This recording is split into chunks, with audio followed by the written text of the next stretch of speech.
Hey, good morning. Welcome to the Stochastic.com NFL Deeper Dive Week 18, final week of the regular season. Do not fret. We'll be back. We'll be here next week, week after that.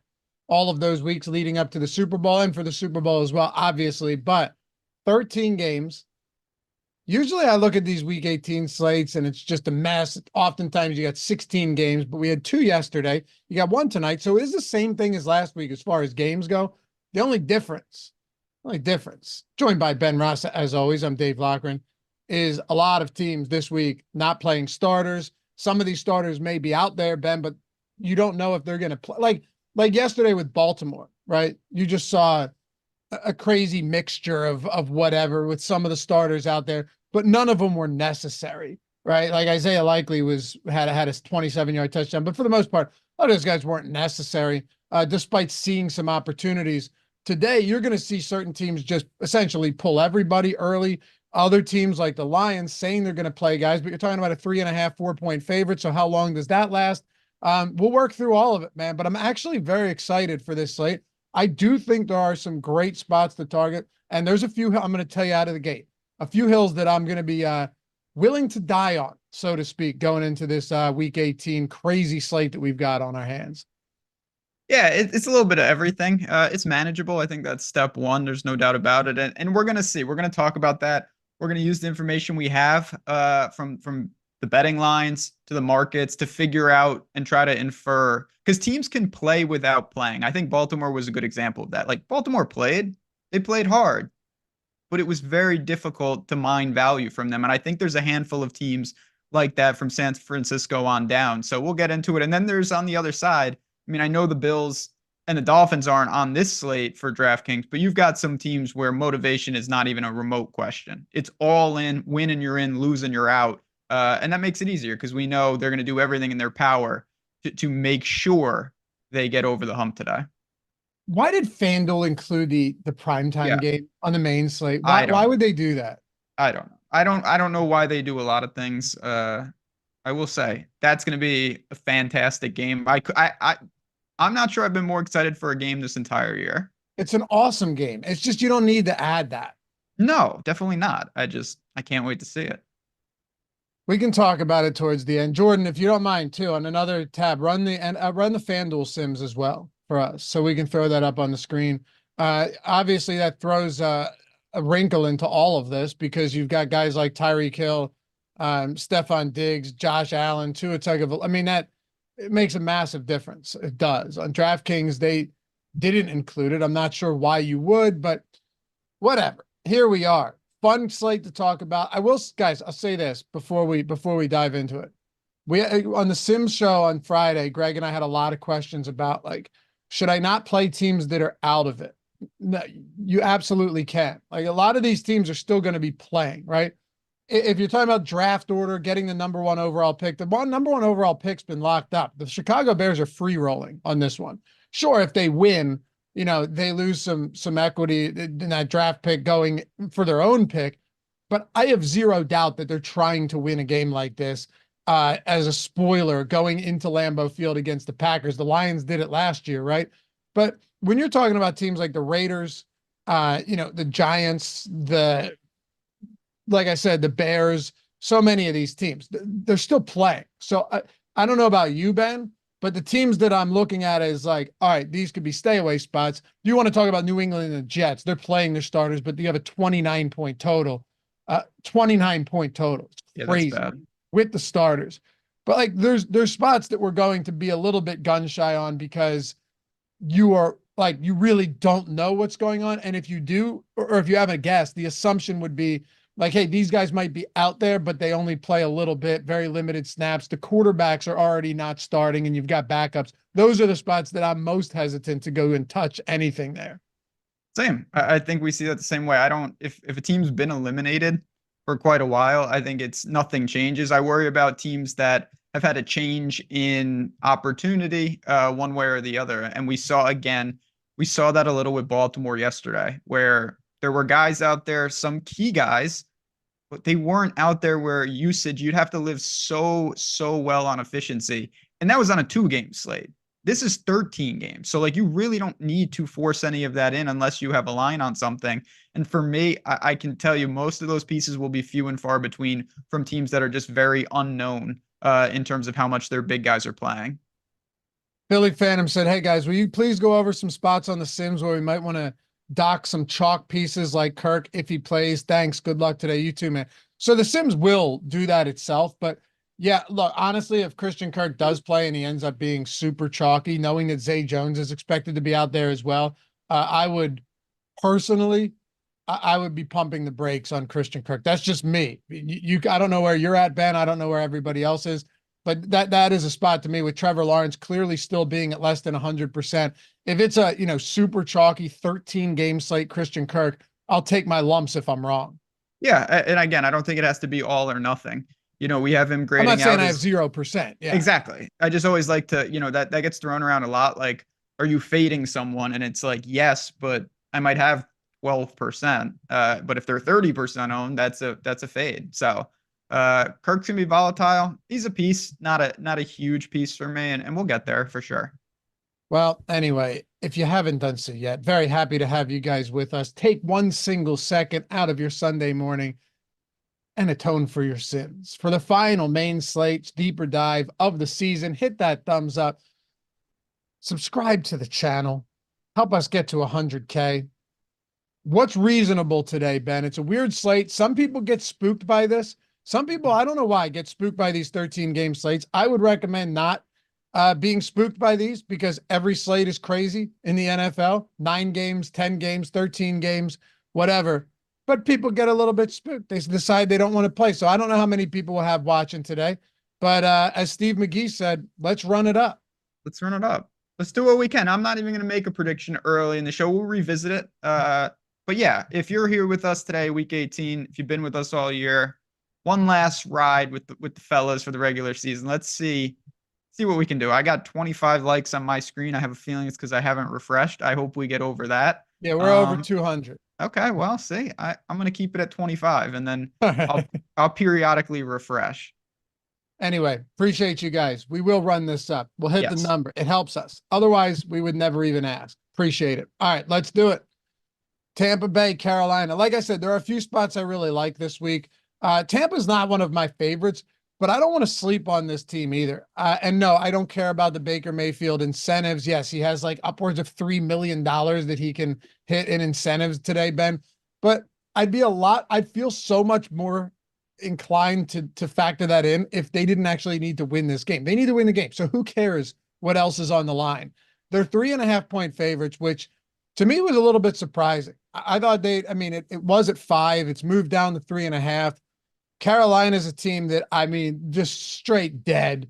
That trade they made is terrible. They don't even have their first round pick, despite they will finish with the worst record in football. It's bad stuff. 37-point total. But Baker to Mike Evans, Baker to Chris Godwin. Has Carolina's secondary been okay? It has. But I'm not downplaying the value of some of these pieces. And I know that you and I have been pretty locked in. We've been in lockstep, I should say, on Rachaad White over the past, what would you say, like month and a half? Yeah. Month and a half, where it's like, hey, this guy's been great. The volume's been awesome. But if you don't play Rachaad White, he's probably not going to burn you at $7,600. I do think the opportunity cost is less of an issue with the value we have on this slate. He's not a primary piece for me, but the Carolina Panthers have been gutted on the ground. No team has allowed more rushing touchdowns to opposing running backs. I do think it's a good spot for Rachaad White in a must-win game. Yeah, I have more interest this week than I've had, but that's probably because I've had almost no interest over the last month. So I get it. He's going to be busy. Tampa is in the easiest spot in terms of it's all in situation. They have to win. They're not going to hesitate to give him the ball 30 times if that's what it takes. I do think Carolina is no pushover. Like that's not, you'd gladly take the matchup, but on the road in division, it's never easy. And you see the spread. This is a tough game for Tampa. So you've got the pieces. I'm not looking for Baker stacks or anything like that. You've got Evans, you've got Godwin, you've got White. It's probably a one-off of one of them if I want Tampa exposure. Me too. Yeah, and Baker's questionable, but he's going to play. He's going to play for sure.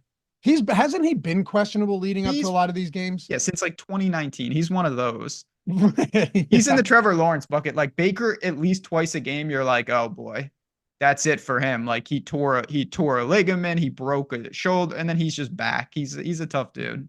And he's fine. Yeah, so I'm not particularly worried about that. I'm not getting to a ton of him. I'm just looking at the Sims right now.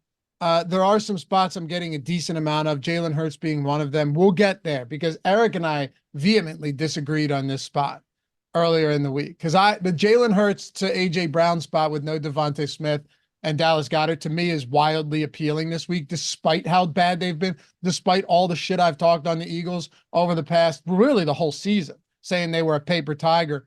That is a spot that I'm looking to get to a lot. I don't have a ton of Baker, but like you said, some one-off pieces here. Mike Evans has the legitimate 3-touchdown upside anytime he steps on the field.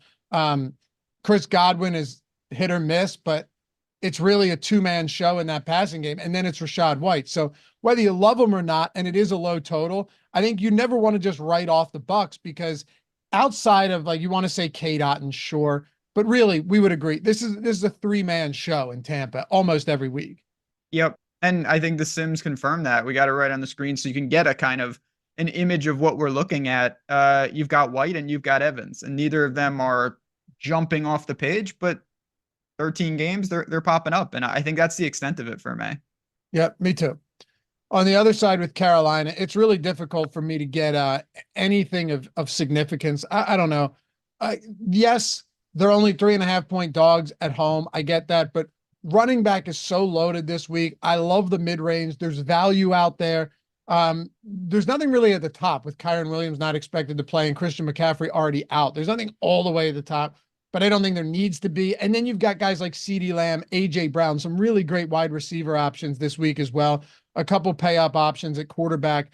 It's going to be very difficult for me to pay, a mid-range price point on guys like Chuba Hubbard, Adam Thielen. Mingo's on the IR, but who cares? I guess I could make an argument that Adam Thielen is okay in this spot. Tampa their secondary has had some real struggles at times and coughed up some big yardage totals, but it's still Bryce Young. They've been lifeless on offense. They can't move the ball downfield. If anything, maybe it's just like Panthers defense in small spots, but I don't have anything from Carolina right now. I don't really either. Yeah, I mean, you could take a blind shot on the outside with the receiver. Thielen would be the safest. You've got Chark I think his last 2 box scores sum up exactly what you're getting. Like he has slate breaking upside, and it's probably like 1 out of 20. And if not, he's going to get under 5 points. Like he's just that type of player. I don't think on a 13-game slate, the risk is really worth the reward. Yeah, I'm not going to play Bryce Young. I'm not going to play Hubbard. Too many backs. Opportunity cost too high. Carolina's one of the worst teams. They've been one of the worst teams to target for quite a while now. So as I ask you with every game, and I'll tell you mine favorite way to target this game. For me, it's Rachaad White. I do like Rachaad White in this spot. Okay. I don't think he's a priority because you've got guys down in that middle tier. Okay. And just kind of give you the lay of the land here, guys. If you're just looking at the slate for the first time, or, you haven't really dove deep into it yet, you have Barkley against Philly, who I think at that price is solid. You have, we'll talk about Eckler, but he's going up against a lot of backups for Kansas City. I don't love it, but you have Eckler, you have Pollard against Washington. Aaron Jones is down there and he's cheap. Joe Mixon against a Cleveland team that's going to be running out a good amount of backups, 7.5-point favorites at home for Cincinnati. So I like Rachaad White, but I don't want to ignore the fact that, and by the way, I don't expect Alvin Kamara to play. I don't want to ignore the fact that he is still a lot more expensive than some of these other really good mid-range options. Yeah, I really do feel the same way that you do. You're paying for it in the salary, but you can get away with that on this slate. I don't have much else to say. I will say I respect, Kick said in chat, no chance Bucks lose this game. I respectfully disagree. I think this is going to be a tough game for them. I do think ultimately they'll win, but 3.5-point spread. This is going to be a tough out for Tampa. I hope they win. I'm rooting for them, but tough little game here for them. I've been backing the Panthers as home dogs a lot lately, and they've been covering. That said, I think Tampa can come out and beat the brakes off of them. I really do. Really? Okay. Yeah, I understand that's probably an unpopular opinion. No, I But think it's popular, to be honest. you I think think so? I do. Okay. I just think people look, and I get it. It's like, well, Tampa has to have the game to make the That playoffs, and doesn't they're mean playing. anything though. Yeah, I mean, Yeah. it's the NFL though. It's very difficult. I Yeah. hope Tampa wins. I'm rooting for him. It's not that for me. It's like there's a point in me that looks at this Carolina team and they just see that they have zero future. And it's like, can we just get out of the season? Well, that would be unfortunate. Yeah. Yeah. I You know mean, what I mean? No, they don't I like do. they don't have much going for them. This isn't, maybe you want to try and play spoiler, but there's just zero future here in the next few years. Jordan, why are you giving me those eyes? Oh, okay. Just I taking thought I the said information. something. That's good. I said something untoward. Yeah, no, I could see that. And Tampa's coming off an embarrassing loss last week too. You know, they just kind of got smoked. But none of that matters. I like Mike Evans and I like Rashad White. That's where I'll leave it in this game, Ben. Let's talk about the Jags and the Tennessee Titans. Now the Jags need this game too. I did bet the Titans at +5.5. You want to talk about like some motivation narrative stuff? Well, this is probably Ryan Tannehill and Derrick Henry's last game as a Titan, right? Yeah, I would say so. Right. And Tannehill, this is my guess is it's probably Tannehill's last game in the NFL. I would also agree with that. Yeah. And he's starting. Even if Will Levis is active, he's not starting. He's back. He's like third string backing up Tannehill, and then Malik Willis is in the middle there. I'm not surprised that this has moved to 3.5, 4 in some spots off of 5.5. I'm really not. And I'm not saying that's like massive key number movement there, but it did move towards Tennessee. Trevor Lawrence, they say trending in the right direction. The guy plays through anything. Last week, like you had to have, he's really banged up and messed up if he's not on the field. The problem though, dude, is that when he is on the field, and we've seen this, he hasn't been close to 100%, like not even remotely close. And now you want to add in another wrinkle to this, kind of throw a wrench in the works. It's like, okay, so Christian Kirk could return. They activated him, but he's still questionable. Zay Jones is expected to play. So now you could have Christian Kirk, Zay Jones, Calvin Ridley, Evan Ingram, Travis Etienne. That's 5 different guys in this offense that you have to sort through. And unless you're going for like triple stacks with a banged up Trevor Lawrence, this is a tougher spot for me to get to. And I was not surprised when we ran the Sims on Friday that we were getting far fewer triple stacks and far fewer like double tapping tight ends as we have on these other slates, because with all of the value and all of the guys sitting, you don't really need to leverage these lineups with the triple stacks as much today as you would on other slates. Yeah, I mean, a lot of times double tight end is used for salary relief, and I'm not sure you're going to need to do that, but we'll see. I do like Jacksonville. And real quick, not just salary relief, but the minimum salary for tight end is $1,500 less than running back. It's $500 less than receiver. So if you've got these players that aren't projecting much different, yet you've got like a $2,700 tight end, oftentimes those cheaper options are going to go in when they're not projecting all that much different from the cheaper wide receivers and running backs. Exactly. So I look at it, I still do have some interest in Jacksonville, and I think it's just kind of putting them in different buckets. You've got Christian Kirk. He's a salary relief. Obviously, he's not a min price wide receiver if he assumes or reassumes a role that he had before he got hurt. I don't know if he's going to do that. I think that's the question we're all weighing. You've got Ingram, you've got Lawrence. I like Travis Etienne today for sure. I think that he's proven time and time again. He's got a lot of just massive upside.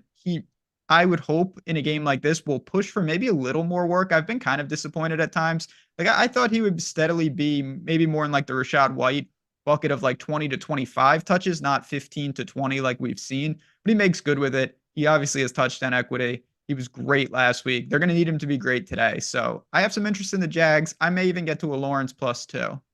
Okay. I'm not there, but I'm with you on Etienne. I'm with you on Travis Etienne. I think this is a pretty nice spot. Now, Tennessee run defense has been solid. There's no denying that. It's a good run D.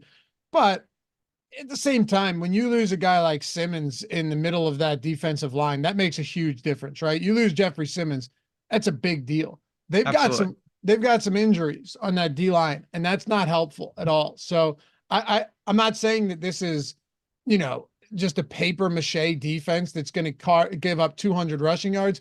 But I do think we have to look at them differently than we would have if we were doing this show in week 13. Oh yeah, absolutely. There's no doubt, and I don't worry about Jacksonville being able to move the ball. To be honest, it's just more. You mentioned you've got weapons on weapons. You've got reinforcements coming in. That just makes it very difficult because the pricing for some of the guys that have been there are elevated because of their increased role in weeks past without the Right. Christian Kirks, and they don't get a chance to kind of regress. So you have like overpriced elite options and then underpriced injured options that are coming back, and it makes for a very difficult build. Right. Does Christian Kirk come back in full capacity? We don't know. He's We don't super know. cheap. He's minimum salary. Right. How much does his impact how much does his return influence Calvin Ridley, who's been priced up, or Evan Ingram? Right. And then just to top it off, we don't know what level, what capacity Trevor Lawrence will be playing in if he's out there either. Is he 50%, 90%, 70%? That's I don't these are know. the unknowns. Like this is why I do think I still have some interest just because I think a lot of people will be maybe a little apprehensive to go here, and I believe they have every weapon imaginable, but agree. I do agree with the concerns. Yeah. Yeah, right. And Tart's gone too, Kicks. You're right. So that's another one. Oh yeah. Uh, I like Travis Etienne more here though, because if they do get the ground game going and you can mask any injuries to Trevor Lawrence, it could be even more helpful. But like you said, they need to give Travis Etienne the ball. Like Yes, they you, do. yeah, with that offense for Tennessee being as impotent as we've seen any offense this season, you need to just run Travis Etienne. And if they do, I think you could see a really good game. On the other side for Tennessee, yes, you have the incentives, the bonuses for DeAndre Hopkins. If I would say this, if there were one spot here, you and I said this, if there were one spot on the week where you're like, hey, maybe that makes a difference, it's here, but it's still not enough to move the needle for me. But what about like if this is the Kobe retirement game for Derrick Henry? How crazy would that be? Just 38 carries. That's not going to happen. I mean, never say never, but yeah, I'm sure he'll fall in the end zone 6 times on 4 carries somehow. Uh, but yeah, I mean, Tennessee's an interesting. I do agree. They have a little more flexibility because they have nothing going on. Now DeAndre Hopkins, I think the ironic part about all that stuff isn't that it matters or not. It's that people will draw the conclusion that that's the sole reason Yeah. something happens. Like if Hopkins has 9 for 130 and 2 today, I don't think that's because of the incentives. Because So he's clear the only good pass catcher on the yeah, he's team. good, and they Yeah. they want to get him the ball. Having said that, that's about the only place that I think you can go on this team. Chig has been a love-hate relationship with me all year. I can't get him right. He is always in play because he's salary relief, but you've got Gerald Everett. We'll talk about Packers as well. So I don't think he's a priority for me. And outside of that, I will have nothing in the backfield. There's no chance I go to Tannehill. I guess you could roll the dice with their defense, but I worry about their defense in this spot. Yeah, really for me, it's Travis Etienne, and that's pretty much it. I'm gun shy on Christian Kirk too, even if he's active. Okay. Well, they don't, dude. This isn't one of those teams where like you need him. I'm not saying he doesn't help, right? But Zay Jones is a pretty competent pass catcher. He's not, he's not bad at all. You still have Ingram and, Point. and Ridley. They still have bodies. They still have good pass catchers. So I don't know. Okay, so if Christian Kirk plays, then what are you doing with him? That's the best way to close this game out, and what people are probably wondering. What do you do with Christian Kirk if he plays? If he plays and we don't get really any clarification, even with clarification, I'm not sure how you would really know. I will look to use him when I need to in lineups that are really, really hunting for a punt. If those don't arise, if there's other value, I would be fine having almost none. Jeff Williams said, here's a good question. What's a score that Kirk puts up that makes him a must-have and a score that makes him a good fade? Well, I mean, if Kirk finished at like 10 on a slate like this, you could still be fine without him. Where would you need Kirk is the question. I mean, need is all relative. I think that if To what the Kirk, rest of the slate, how it shapes up. yeah, I mean, if he's given you 4, 5, 6x plus, it Yeah. becomes useful. And then the second part of it, though, is, and it's not just directly one guy. Like, if CeeDee Lamb has 50 today, now Kirk becomes really important because the chances that you have Kirk to open up a big time salary to go get one of those guys is elevated. Now, if CeeDee Lamb and AJ Brown and Jefferson all have bad games, Kirk could have like 15, and I'm not saying you wouldn't want him, but he becomes less and less important. It all fits like a puzzle with that guy. Absolutely. Yeah, that's a good way to look at it. Pete Warner said Kirk is clearly Jacksonville's #1 receiver. No one's saying he isn't. I'm just saying the guy's coming off the IR and they I still don't know about if today he's gonna- though. What? I don't even disagree with that, but I don't think he's just clearly their wide receiver 1 today. That's my question. That's my concern. This is one though where you have to use your own judgment because we don't know the answer. That's the risk tolerance. But when someone is popular, the incentive to roll the dice the other way becomes more and more appealing. That's all I'm saying. Yeah. If Kirk is super chalky and we still have all those question marks going into this 1 p.m. game, then I'd have more incentive not to play as much of it. Yeah. All right. I think that's it on this one. Talk Minnesota, Detroit. This is kind of a mess because Dan Campbell's, says he's playing his starters.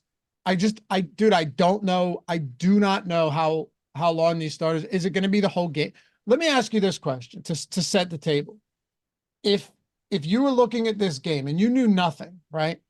Just say all of the same players, right? And you could say the same situation to week 18, but you just assumed all of the starters were playing on both sides with no limitations across 60 minutes. What would you have the spread at? 8.5. You would. Okay.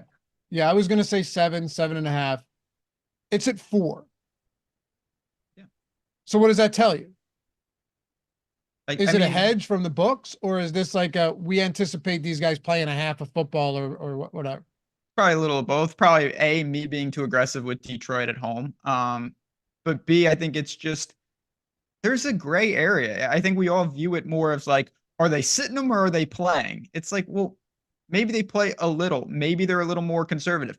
Maybe, this is something that again, you can't quantify it, but like if St. Brown in the first quarter takes a step and tweaks his ankle 1/100th and he just in the game, he's sitting on the sidelines. Just gonna say like that. there is just nuance to it where it's like, okay, we're erring on the side of caution in every 50-50 thing. They're not going to roll somebody out who even gets banged up slightly. And that's the risk you take. For that reason, it's very difficult to talk about Detroit. Exactly. And it's not just St. Brown. If St. Brown tweaked his ankle, everyone's coming out. Yeah, it's like, that's it. No more of this. We're not messing around.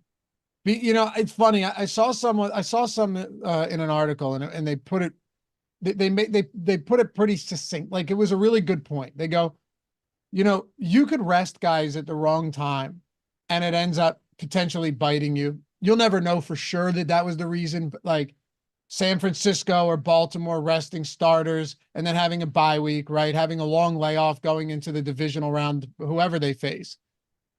You could get some criticism for that. It's possible, but you will never get nearly as much criticism for playing your guys in a meaningless game and having a star player get hurt. Talking about this yesterday. We were driving home and I was talking about Baltimore and I was saying, okay, here's the difference. If you rest the guy, like the worst case scenario is that he's rusty in the playoffs. If you play him, the worst case scenario is he's just deceased. He's gone. He's out for the year. So the downside is so much higher, even though, of course, there's a give and take for both sides of it. And I think just for that reason, it's very difficult on a 13-game slate to get to them. I will say real quick, though, the other side, I don't worry about Justin Jefferson at all. He should be out there and ready to go. And I expect him to be very busy today. I like him as a pay-up option. I like him and I like Mullins.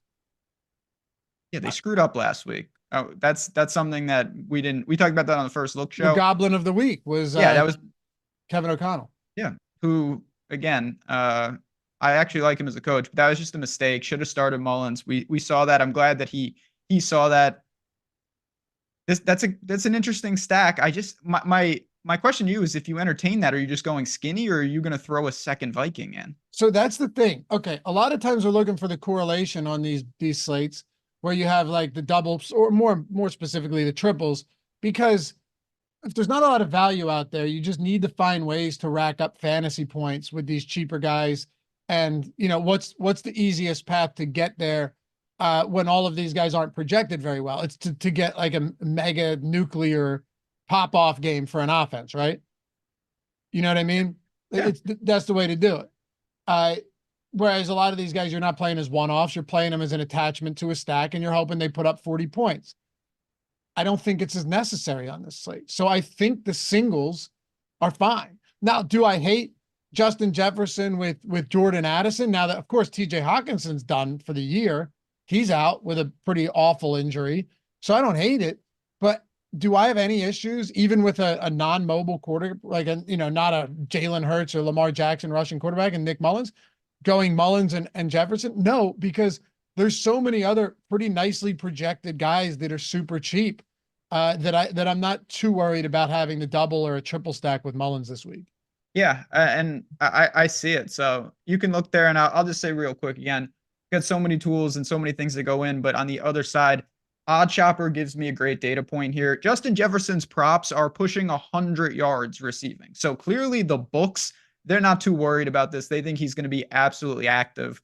We're going to talk more about Odd Chopper later in the show, but I think that's such a good reference point. Even if you're not betting and using those tools for betting and making money there, just use them as a reference for DFS. And Jefferson's prop really stuck out to me. Not that I love the over, but if that's the line, that's a pretty good indication that he could be in for a big game today. Yeah, great call. Yeah, and also, Justin Jefferson has never not had 1,000-yard season. And this is his fourth year. He needs 118 yards for 1,000. Do they try and get him there? Who cares? You're going to target and force feed a guy like this the ball one way or the other. That's just the way it is. They're still live. And because this is a 1 p.m. game and all of the other games that first of all, they're barely breathing, right? I was going to say, aren't they drawing to like a borderline like meteor? Like you'd have to search long and hard for a pulse. Okay. However, they're still going to play on the off chance. Yeah, they don't care that they have a shot because they can't control anything outside of a win. Right? So they go out there, they try and get a win. Another thing with Justin Jefferson, Ben, let's not forget, we might not be playing Detroit players. I'm not touching Detroit this week. None of them are cheap enough. But what if they've got the second string defense in there for the second half? Then Jefferson becomes exponentially more valuable. So he's one of my favorite plays. He is currently one of my highest owned players on the slate. And I do actually have a good amount of Nick Mullins as well. That's pretty much the only thing I'm doing with this game, though, is heavy dose of Jefferson, good amount of Nick Mullins, and I don't really have anything else. Yeah, I don't think it needs to go beyond that. We both talked about, you've got a Detroit team that's just in the unknown, squarely in the unknown, and I don't feel the need to be taking that type of risk, because what's your reward? You really need one player to consolidate a ton of production, and that just seems very difficult. Would you play Lions defense? I always think you can do that against a quarterback like Mullins. Yeah, that's what I mean. He's just going to chuck. Yeah. That's why I like Mullins, though. That's why I like him. The guy's just going to chuck. Who cares? Interceptions are what, -1? Who cares? Doesn't make a difference. Pick 6 early, and Jefferson's like solidified to go over. Yeah, like right. That's perfect. You doing anything else with this one, or are we in the same boat? No, definitely not. All right, let's talk about the next game that we've got up, and it is the Atlanta Falcons, New Orleans Saints. Implications here on both sides, as a matter of fact. Taylor Heineke's questionable, said he's going to try to play, so we'll see. We'll have that news at 11:30, so about 50 minutes from now. And then you got Eric Lindquist, Matt Gajewski on Live Before Lock, taking you all the way up to kickoff. Alvin Kamara's a game-time decision, but he didn't practice at all this week. So let me start off on that side with the backfield for New Orleans, because this is the more pressing issue, in my opinion. If Alvin Kamara is out, I'm still not very interested. They do too much trickery and too much, as you call, bizarro freak show stuff with Taysom Hill. Jamal Williams isn't a particularly efficient back. You need him getting that goal line work, and they use Hill too much down there. If Alvin Kamara is out, just for, he's confirmed. He's confirmed? Yeah. Oh, when did they must have been right after I did the run sheet. Immediate. I think like imminently, like a couple minutes ago. Oh, okay. Yeah. All right. Don't want to make it seem like I'm being lazy here and not putting the work in. No, that's why we love chat. Chat, let us know. Appreciate you guys. Appreciate it. Yeah. All right. So Alvin, I would have been playing this one for him not to be active anyway. I expected him to sit, but I still don't love Jamal Williams in a spot like this. No, definitely not. Just because that's where there's a difference, and we talked about this on the first look show again, between like basketball and football. In basketball, a lot of times, like a guy gets ruled out. If someone slides into his role, it doesn't really matter who he is. It's just like, all right, I got 38 minutes of a min price guy. In the NFL, it does not work like that. Like the Saints could just be ineffective running the ball. They could disperse the carries a million different ways. And this is a guy that I don't really believe is just a given. Now, touched the ball 23 times again, maybe, but he's still drawing the touchdown equity. I don't love the spot for Jamal Williams regardless.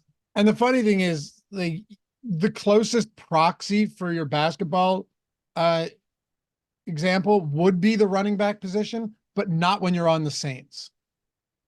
Yeah, they just don't run it like a normal team. They've got a lot of gadget players. They've got a lot of, I mean, we've seen that time and time again with them, even with Kamara. Even with a guy like Kamara, I mean, he has games where he's just another like one of 10 options out there. It does scare me a bit though, because like you said, he's coming off a 23 touch game. That is concerning with Alvin Kamara out. It's just a spot I dread even thinking about when it comes to this backfield, man. Yeah, and Eric in chat brought up Eric Trabb in chat brought up a good point. The point that I'm thinking about. He had 4 targets last game. If he gets that, that's a big boost. I feel like that's an outlier, but maybe he will be used in that type of role. And that would really help if you're looking to back Jamal Williams. I'm not looking to back him, so obviously I hope he does not have a lot of targets today. What if Kendre Miller ends up sitting? Wait, is he out too? Did we get confirmation on Miller? I have no idea. Okay. I don't even think like there's always another guy that you can give the ball to. Yeah, that's true. And you got Taysom. You got Taysom Hill. I feel like I'm going to be on the wrong side of this. That's what the Saints do. No matter what I do, I'm going to be on the wrong side of this. I mean, what I'm looking at is can you really get away with it? And I feel pretty good that the Sims feel pretty good that it's not a game that's screaming, you got to get there. Now, Olave last week was really disappointing. I do think you can hold on with him. He's got double-digit target equity. There's no doubt about it. Of course, there's no weather concerns in this game. This is a decent game to target. I just think the salaries and the, honestly, just roster personnel really aren't the most appealing. I wish it was a better game because I think it's poised to get out there. I'm just not sure it benefits any one player. Do you like Olave? Do you like anybody in the passing game? I think Olave is kind of in the like Godwin Evans bucket for me. Like if you get to them and you want to one-off it, sure. I don't think I'm going to be getting to Carr for the same concerns that we talked about. And again, of course, I'm leaning on our tools, which have been so productive all year. There's not that many pay down options on the Saints, in my opinion. I think that the tools are kind of confirming that. Okay. Yeah, I don't mind Olave here. On the other side, though, I'm having a tough time with Atlanta. This is one of those games too. 42-point total. You mentioned it in a dome. Division. Every game's a divisional spot, but NFC South divisional spot. Both teams have something to play for, right? Both, the Saints are more likely to get in than the Falcons, but Falcons aren't dead. It's possible, amazingly, that the NFC South could be not hosting, but have 2 teams make the playoffs. No one ever would have thought that was the case going into the year or even midway through it. But I think with 12 other games, this is kind of just one where I'm backing off of a little bit. I like some Chris Olave. I don't mind that at all. Will I have some Jamal Williams? I suppose that'll definitely be the case, but being overweight there terrifies me. And I just don't think I can go to Bijan right now. I'm not. You want to go back there, huh? I see your facial expression. I'm not saying I want to go back there. That's not true. Do I think that he's in the conversation with Eckler, Tony Pollard, Aaron Jones? Yeah, I do. I think I'd have him behind a couple of those guys, but I still believe that Bijan, it's not his fault, but it's also at some point, we've had 17 weeks of data that this coach doesn't seem to understand. So I think he has opportunities today. I think he grades out fine, but no, he's not a priority. What about London, Pitts, anybody else? Pitts always just because scarcity at the position, but I wish he was a little cheaper. He's been okay. And even a couple weeks ago, against Indy, he scores early. He still only had 4 targets. Like I want to see 8 to 10 targets, and we're not really getting that with this iteration of this offense right now. We're not. All right. So then, as I always ask you, favorite way to play this game would be what? Yeah, not do much with it. Honestly, it would be Olave one-offs and Bijan one-offs. Any Derek Carr stacks, single No, stacks here? No, no, you're staying away from it. no. Okay. Fair enough, man. Let's keep it moving. What are we at as far as likes go here? We're almost at 400. Okay. And we just got a super chat from our friend Goody. Been a hell of a year, my man. Uh, Appreciate you. Great call on Arizona. I was talking about that on the other show. You were all over that last week, and we got the playoffs. It's not next season yet. Next season is next week. So we're not going anywhere. No, not at all. And by the way, appreciate you, Goody. You're the man. And thanks for supporting us for as long as you have been. All you guys, really. But Goody, appreciate it. And I mean, he is the king of super chat etiquette. And so Yes. people could learn a thing or two from him. You know what I mean? True. I'm gonna learn things. Got to get my own super chat etiquette up. Let's keep it rolling. Where are we at on owner's box overlay? Jordan, can we run an owner's box Sims too and throw that up there? I want to see what a super flex contest, because owner's box is super flex. I desperately want to see what what the Sims gives us for super flex on a week 18 site with all this value, Ben. Like, do you think we'll see full out game stacks? Probably less likely. I mean, just thinking about again the flexibility of how you can do it. Like giving me a Fields Kyler where you've got like dual upside with rushing or something. That's how I'll probably try to mess around with it. All right. Well, 10K up top today in the 50K kickoff. If you're not there yet, link in the description in the chat. You'll need a promo. No promo, just a link. We'll take you there. Up to $500 first match deposit bonus. And you get a free DFS ticket, a free Lightning Lineups ticket, $5 each, just for signing up and depositing. And not only that, it's 28% filled right now with like 2 hours to go. So the overlay there has been tremendous. You guys know what to do. All of our tools, Sims, ownership, you name it, we have for owner's box as well. If you're unfamiliar with the contest and the format, but you still want to get some lineups in and take advantage of overlay, no better way to do it than that. But yeah, like I said, 28% filled right now, 10K up top. It's not chump change over there. No, that'll work. As we always say though, like you're not going to stop playing on DraftKings or FanDuel. You just supplement to play with a little bit over there and get your free tickets and your bonus when you do so. Link in the description. Turn your ad blocker off though. There's something about some of these links that we have where if you turn the ad block off and turn it back on, you're fine. Check it out though, ownersbox.com. Take advantage of all of that. Mostly the overlay. Let's keep it moving here. Next up, we've got ourselves Cleveland and Cincinnati. All right, man. So 37-point total, 8-point spread, now 7.5 in some spots, whatever. Jeff Driscoll starting for Cleveland. Did you know he was still around? Vaguely. I couldn't have told you he was on Cleveland. Amari Cooper's out. See, this is another one of those spots though where you could see like Njoku play a few snaps or whatever, and Ford and Han, whatever. Elijah Moore, if he's active, get a little bit. I just can't imagine Cleveland with all of the injuries they've suffered that they've been dealt, somehow locking up the 5 seed, somehow still, aren't they like an 11-win team right now? It's crazy. Yeah, they can play. With all of the adversity they've faced, with all of the different quarterbacks, why would you run all of those guys out there? I'm giving a strong look towards, I shouldn't have said strong. I'm giving a heavy look towards Pierre Strong in this game. Yeah, I'm not doing much anything. I get where you're going there. It's just, again, I'm going to keep referencing this. It's not like other sports. Like Cleveland could just not score at all. No one could be useful. Now he could get some work, but it kind of reminds me a little of Melvin Gordon last night. So Cleveland is one of the worst teams to target today. There's no reason for them to really push it with anybody. I agree that they are one of the worst teams to target for sure. But what if Jordan Mason is super chalky and Pierre Strong just has no ownership at all? I mean, if you're willing to take the risk, it's just like you're looking for clearly double-digit touches for this guy. Like he can't have eight carries and get it done. That's just not going to work. So if you think you can get that, it's a cool way to build. I'm just not sure that that's going to be the case. Maybe they do gear down and they give him a lot of work on the ground today. That is possible. I just don't know that it's a given. Yeah.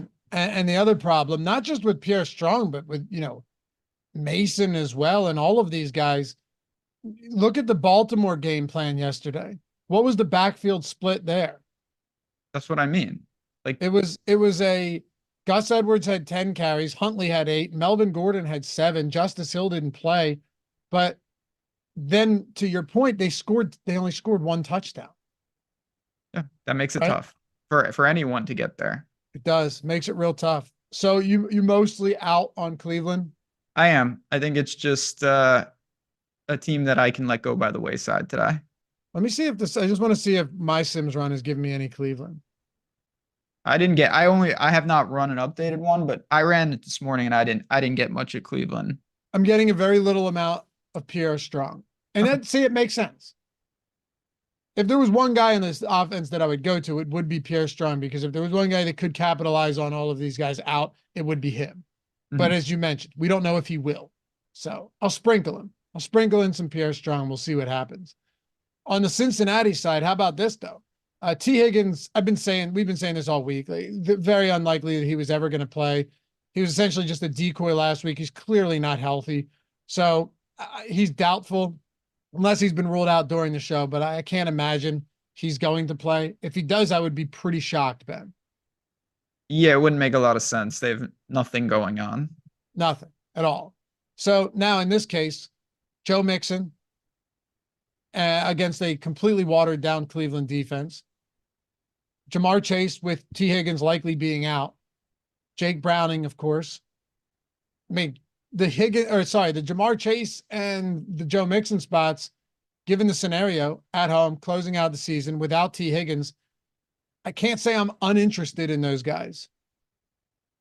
I get it. I think that Chase he's such a good player and his price is down a little bit that he's always going to have some merit, even though, again, it's not the ideal circumstances. Worry a little bit more about the backfield just because Chase Brown has been a name, and I don't think it's crazy if they want to see him maybe a little more in a game like this. I think the Bengals defense is probably the obvious play in the spot just because of what Cleveland's rolling out. Who do you like more? And Sean did say Strong is solid. He's already been involved the last few weeks. That actually, I'm glad you brought that up. That was one thing that I noticed as well, that Pierre Strong wasn't just a total backup in these spots, Ben. Like, he had 9 carries over the last 2 weeks, and that was with Jerome Ford and Kareem Hunt being active and on the field. So it's like, it is a guy that they did use even in meaningful games. So that helps. That I think that bolsters his value a little bit here. Definitely does. It's just a matter of, can they get away with giving multiple guys like 6 to 8 touches, like 3 or 4 of them? I think that's my biggest worry. Sure, I get it. I still have a lot of guys I like over Joe Mixon this week and Jamar Chase. How about I'm gonna present you with an either or rapid fire. How about that? Okay, sure. All right. So at his current price point, Jamar Chase is 7,300. We have no Amari Cooper in that price range, no Keenan Allen. There's no way you play Deebo Samuel. There's no way you play Puka Nacua. If he gets 28, 29 yards, whatever it is, he's out. And even if he doesn't, I can't imagine they play him long, right? He's looking to break that record for rookie receiving yards, even though it stands since 1960 in a 14-game season, but that's besides the point. Jamar Chase or Mike Evans? That's the toughest one. It would be Evans, but it's pretty close. Jamar Chase or DK Metcalf? Jamar Chase. Jamar Chase or a $300 less expensive DJ Moore? DJ Moore, but that's partly because I really like Fields. All right. Now this price point's a little different, but Chris Olave or Jamar Chase? Price point makes it a little tricky. If they were the same price, it would definitely be Chase. I think it's still Chase, but that $600 is not insignificant. Price agnostic. Justin Jefferson and Jamar Chase, it's by far Jefferson for you, right? It's not even close. What about AJ Brown? It's AJ Brown. Okay, me too. It's a weirder spot because I want to get to some of these guys. I'm getting right now about 10, 11% Jamar Chase. My highest exposed player in this entire game is Bengals defense. Agree. Same. A little bit of Mixon, a little bit of Browning, but highest owned skill player is 11% Jamar Chase, and that's it for me. Any unique wrinkles that you see in this one, or is it just have a little bit of Chase, a little bit of Mixon, and move on? No, it's a bad game. I think it's a pretty bad betting game and prop game. I don't see a lot in this game on any, from DFS to betting to anything. Jets and Patriots in Now we're Foxborough. cooking. Now, yeah, we're cooking, baby. On Caesars, this is down to 29 points. Okay, 29-point total. That is lower than the Thursday night football we saw between Pittsburgh and New England a few weeks back. This is the lowest total we've seen in a very long time. Very long time. Trevor Siemian is starting. Zach Wilson's out. Everybody out. How much do we want to get into like the questionable wide receivers and Hunter Henry being out and everything for New England? Like how much is this worth our time trying to find value in this spot?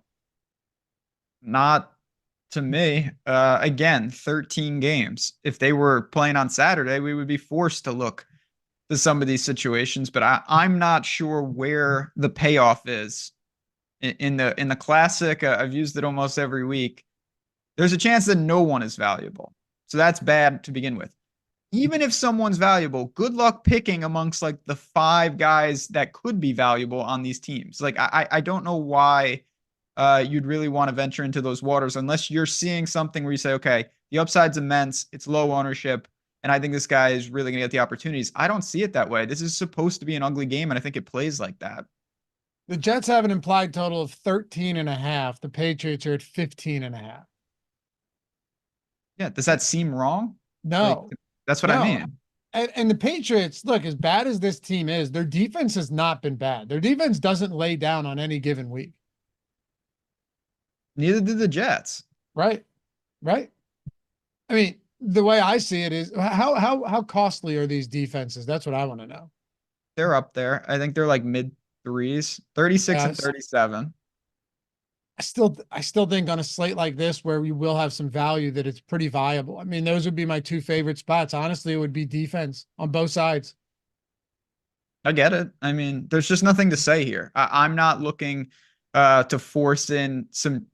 You don't need to mine value. That's what this game would be used for normally. Salary relief. You have salary relief all over the slate if you need it. Or if the Sims start giving you a bunch of Demario Douglas and and Ezekiel Elliott, would you make the executive decision to negatively boost them there? Probably, yeah. I mean, would I say under no circumstance will I put them in my lineups? No, I think that's a little much if they're grading out well. Because again, I really believe in the process of these Sims, and I know for a lot of people that use them, they've seen it in action. But I still think that there are other ways to structure, and I will do my best to kind of look elsewhere, pending that there's opportunities to. Yeah, I mentioned this on my picks for every game video on the betting channel over at OddsShopper. If you guys aren't over at OddsShopper yet, come hang out. We got like 114,000 subs over there. We just started that baby up a couple of years ago. So appreciate you who already are over there helping support us and grow the channel. If you're not though, OddsShopper, ODDS Shopper, all one word. Super easy to find us. We do some great stuff over there. I think you'll love it. But anyway, I mentioned that this was probably Belichick's last game, right, with the Patriots. That's what they say. I mean, I don't know if that's a given, but at home, you know, I have a lean on this from a betting standpoint, and you may laugh, but I kind of like the Patriots here because if you're the Jets, you're kind of just looking to next season when you can get Aaron Rodgers back. Like this is just one of those dead seasons where they fought some bad coaching. Don't get me wrong at times. Like the absence of Aaron Rodgers after the 3rd snap of week 1 on 9/11, nothing has gone right for this team. You get Elijah Vera Tucker back next year. You build that offensive line back. You have Aaron Rodgers. You've got all the weapons in place on offense and defense. I think they might be just looking towards next year. You know, maybe that's a bad way to look at it, but I definitely feel like at home in Foxborough, Belichick's last game, them going out on a high note is a real possibility here. Yeah, I mean, I'm sure they'll certainly want to get this done with. Now, will they come and just be flat? I would say no, but they don't have many weapons again. So it's just, it's a tough game. I didn't bet New England if that's what you're asking. It seems like you have a little more interest in them than I do. I do, but I have no interest in their offense. Yeah, that's fair. Plan B Smoothies. Happy birthday, Loughy. 2 years of celebration. Member for 24 months, super chat. It's not my birthday. This is a shtick. This is a bit. You did get a lot of happy birthday messages. He does it all the time, and I appreciate him though. Mark it in your calendars. March 26th. That's the real birthday here. But 2 years, man. You're the man. And so is Steven Leibowitz. How about this? Free super chat member for 33 months. I love to see that. 33 months, almost 3 years. Any interesting late swap ideas with 7 games? That's a good question. How would you play that knowing that maybe not all of them, I haven't looked, like I haven't gone through it in depth, but okay. So yeah, not all of them, but a lot of these, actually most of them aren't. KC, Chargers, no. Rams, Niners, no. Denver, Raiders, no. I'm talking about implications here. Dallas has some playoff implications. Seattle does. Philly does. Green Bay does. Any late swap idea? I mean, I guess only if we get some late breaking news, Ben, closer to kickoff that more players are going to be out than we thought. But I think we have a pretty good idea of who is and isn't going to play. I don't think it's drastically different. Yeah, I mean, of course, you want to maybe leave open some utility. I'd say the biggest piece, just given the situation, is that if you're in real trouble and you've got some flexibility, you probably want to pivot off Jordan Mason. But that's no different than any other week. Like if you're completely boxed out and you need to move and up the variance, you're always going to want to pivot off like a 30% owned player. I don't really have much for the Jets in New England though, and there's some people saying that Brees could get peppered with targets. You're 100% right. The only issue I have there is he's 7,200 now, so you're targeting a $7,200 running back on DraftKings in a game where they have a 13-point total. Yeah, that's a lot of risk. No, for lack of TD equity. Any interest in either side that we haven't touched on? Okay. No, it's just a terrible game. There's no way to spin it. And you know what? Maybe it surprises, but at the end of the day, if you get burned because you're like, you know what, I targeted 12 other games and not the game with a 29-point total, can you really beat yourself up over that? No. Yeah, if I was playing one person in this game besides the defenses, it would be Douglas. Yeah, me too. Demario Douglas, especially based on like if Devontae Parker sits, that's another one. He might just by sheer volume, he might get there. He seems fine, but that's an exception more than a rule. I'd also say that he's not as appealing as he has been on other slates because there's going to be so much value everywhere else. Yep. Chicago and Green Bay. I'm loving this game, Ben. This is one of those where I said like a hill that I'm willing to die on. This could be one, and it could end up poorly for me. But with AJ Dillon out and the whole wide receiver core with Reed, Christian Watson, Dontavian Wicks questionable, my guess is like at least 2 of those guys play, but might not be like maybe if this was week 15, none of them play, or 2 of them don't play. With AJ Dillon out, must win spot at home in Lambeau. I really do. I love the price point on Aaron Jones. You have to feed him. I don't know why LaFleur would go to like heavy doses of Patrick Taylor to spell him. I love Aaron Jones, and I really like the Justin Fields, DJ Moore pairing this week. I don't think you need to get crazy with any double stacks here. I'll keep it very simple. I love DJ Moore, Justin Fields, and Aaron Jones. You guys do with that as you please. Fade it, whatever. Go the complete opposite. Doesn't matter to me. I'm just saying those are the 3 spots in this game, and I'm not going to be on an island here, obviously. No, definitely not. Obviously, it's a 45.5-point total. It's not critically bad weather in Lambeau, but I really do like this spot for those guys. Yeah, it's an easy case to make. That skinny stack has showed up a ton this year. I'm going to be going to it. I guess you can attach Kmet if you want to do a QB +2, but it's pretty simple. Those are the weapons for Chicago. And then you've got Aaron Jones, who should be as busy as he can be today. I wouldn't be surprised. And in fact, I expect another 20 carries on the ground for him in a game they got to have. What's Aaron Jones ownership? We got it. Okay. So it's not crazy. I think it'll come up though with our final run of ownership. I think it'll come up. And yeah, like the Jair Alexander being back and the secondary is pretty decent for Green Bay, but Darnell Mooney, not to say it's a big difference. He's out, but DJ Moore, how would you prioritize players in this game? For me, it would be Aaron Jones 1, and then the Fields Moore pairing, I would say I'm just couple them together. So just the 1 and 2 pairing there. Komet following up on both of them. I think I'd say it the same way, just because you've got so much, like quarterback, there's so many different places you can go, and the same with upper wide receivers. Running back, there are names, of course, but Aaron Jones fills a position that I think has a little more scarcity at times. Any other plays you want from this spot? What if Green Bay does have their active pass catchers in this game?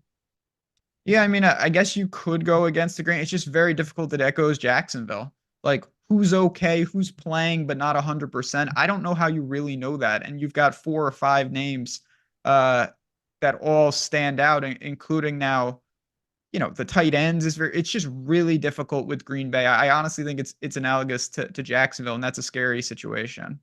Don't move to Texas, said Dave. What about Roshan if no Khalil Herbert?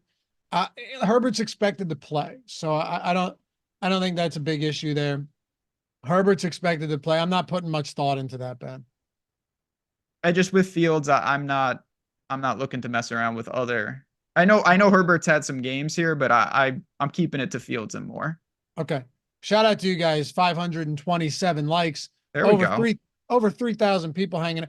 You know what? I might get crazy and say that with 3,000 plus watching right now, and we still have several games to go, that 1,000 before we turn this over to live before live. For people who they didn't hear us earlier. They said, "Oh my God, I didn't atone for my sins. What have I done? Please forgive me." 3,000. They quickly hit it. The burden is lifted from their shoulders. Good luck will follow them throughout the day and into next week. I think it's doable, man. It's just people forget. We got busy lives. It's a subtle reminder, like, hey, take a single second. You know what I mean? Yeah. We're gonna see if we get, like I said, we're gonna see a big influx. We're gonna rally here. I have a feeling, but we'll see. We still got a couple games left. 1K favorite or a dog?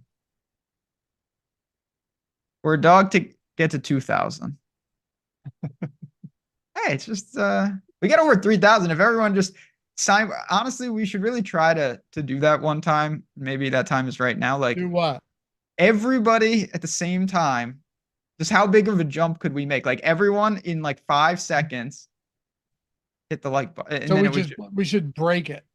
Yeah, it just goes from like 600 to 1,200. Just break it. Just right there. See what the algorithm does. Maybe one day, our boys in chat will help us structure it. Yeah. Yeah, man. All right. Yeah, I don't really want to get too much into the weeds here because it's pretty cut and dry for me when it comes to Chicago and Green Bay. Is that fair? Yeah, by product of how the teams are kind of built right now. Yeah, exactly. Look at that. We just gained that was just a test case, and we just pushed it to 750 because Jason Swing and Co. They got it covered in chat. Appreciate that. Yeah, you guys are the best. Look, they always pull through. They'll make us sweat, but they rally at the end. I know that's what the people do here, especially week 18. Come on now, Philadelphia and the New York Giants. Oh. Philly laying 5 points. They stink. But Devontae Smith is out. And that makes a big difference to me because when you take a team, this offense has been super one-dimensional in the sense of like coaches know what's coming. Teams know what's coming. We've seen that over the last month and a half. But at the same time, AJ, I just, another spot, if I'm wrong, I'm wrong, but just don't see how you don't try and just force feed AJ Brown the ball. Like, let the man work after the catch. Let the man come down with contested targets. Just let him let him do the heavy lifting because we know that he can. DeAndre Swift questionable with an illness. I assume he'll be out there unless there's news again that I haven't seen yet. If so, let me know. Be appreciated. But without Devontae Smith, I still really like these.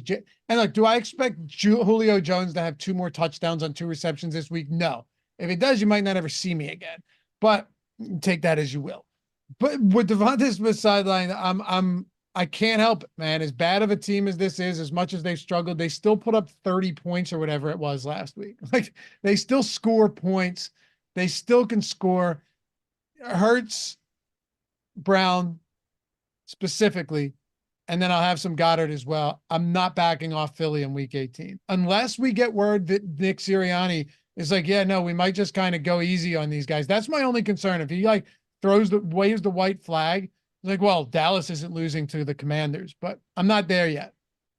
I'm not there yet either. And what I would recommend, I'm not going to say like don't use them as one-offs because I don't think that's true, but I do have interest more in the stack because it's pretty much all or nothing. Like it's very unlikely they're like, oh, we're going to ease back, but we'll just keep AJ Brown out there for 20 targets. Like it's going to be the Eagles either go for it, and I think they will, or they don't. I'm fine. I don't really like anyone else besides them anyway in terms of Hurts, Brown, and Goddard. So I will use those three, and I'll move on.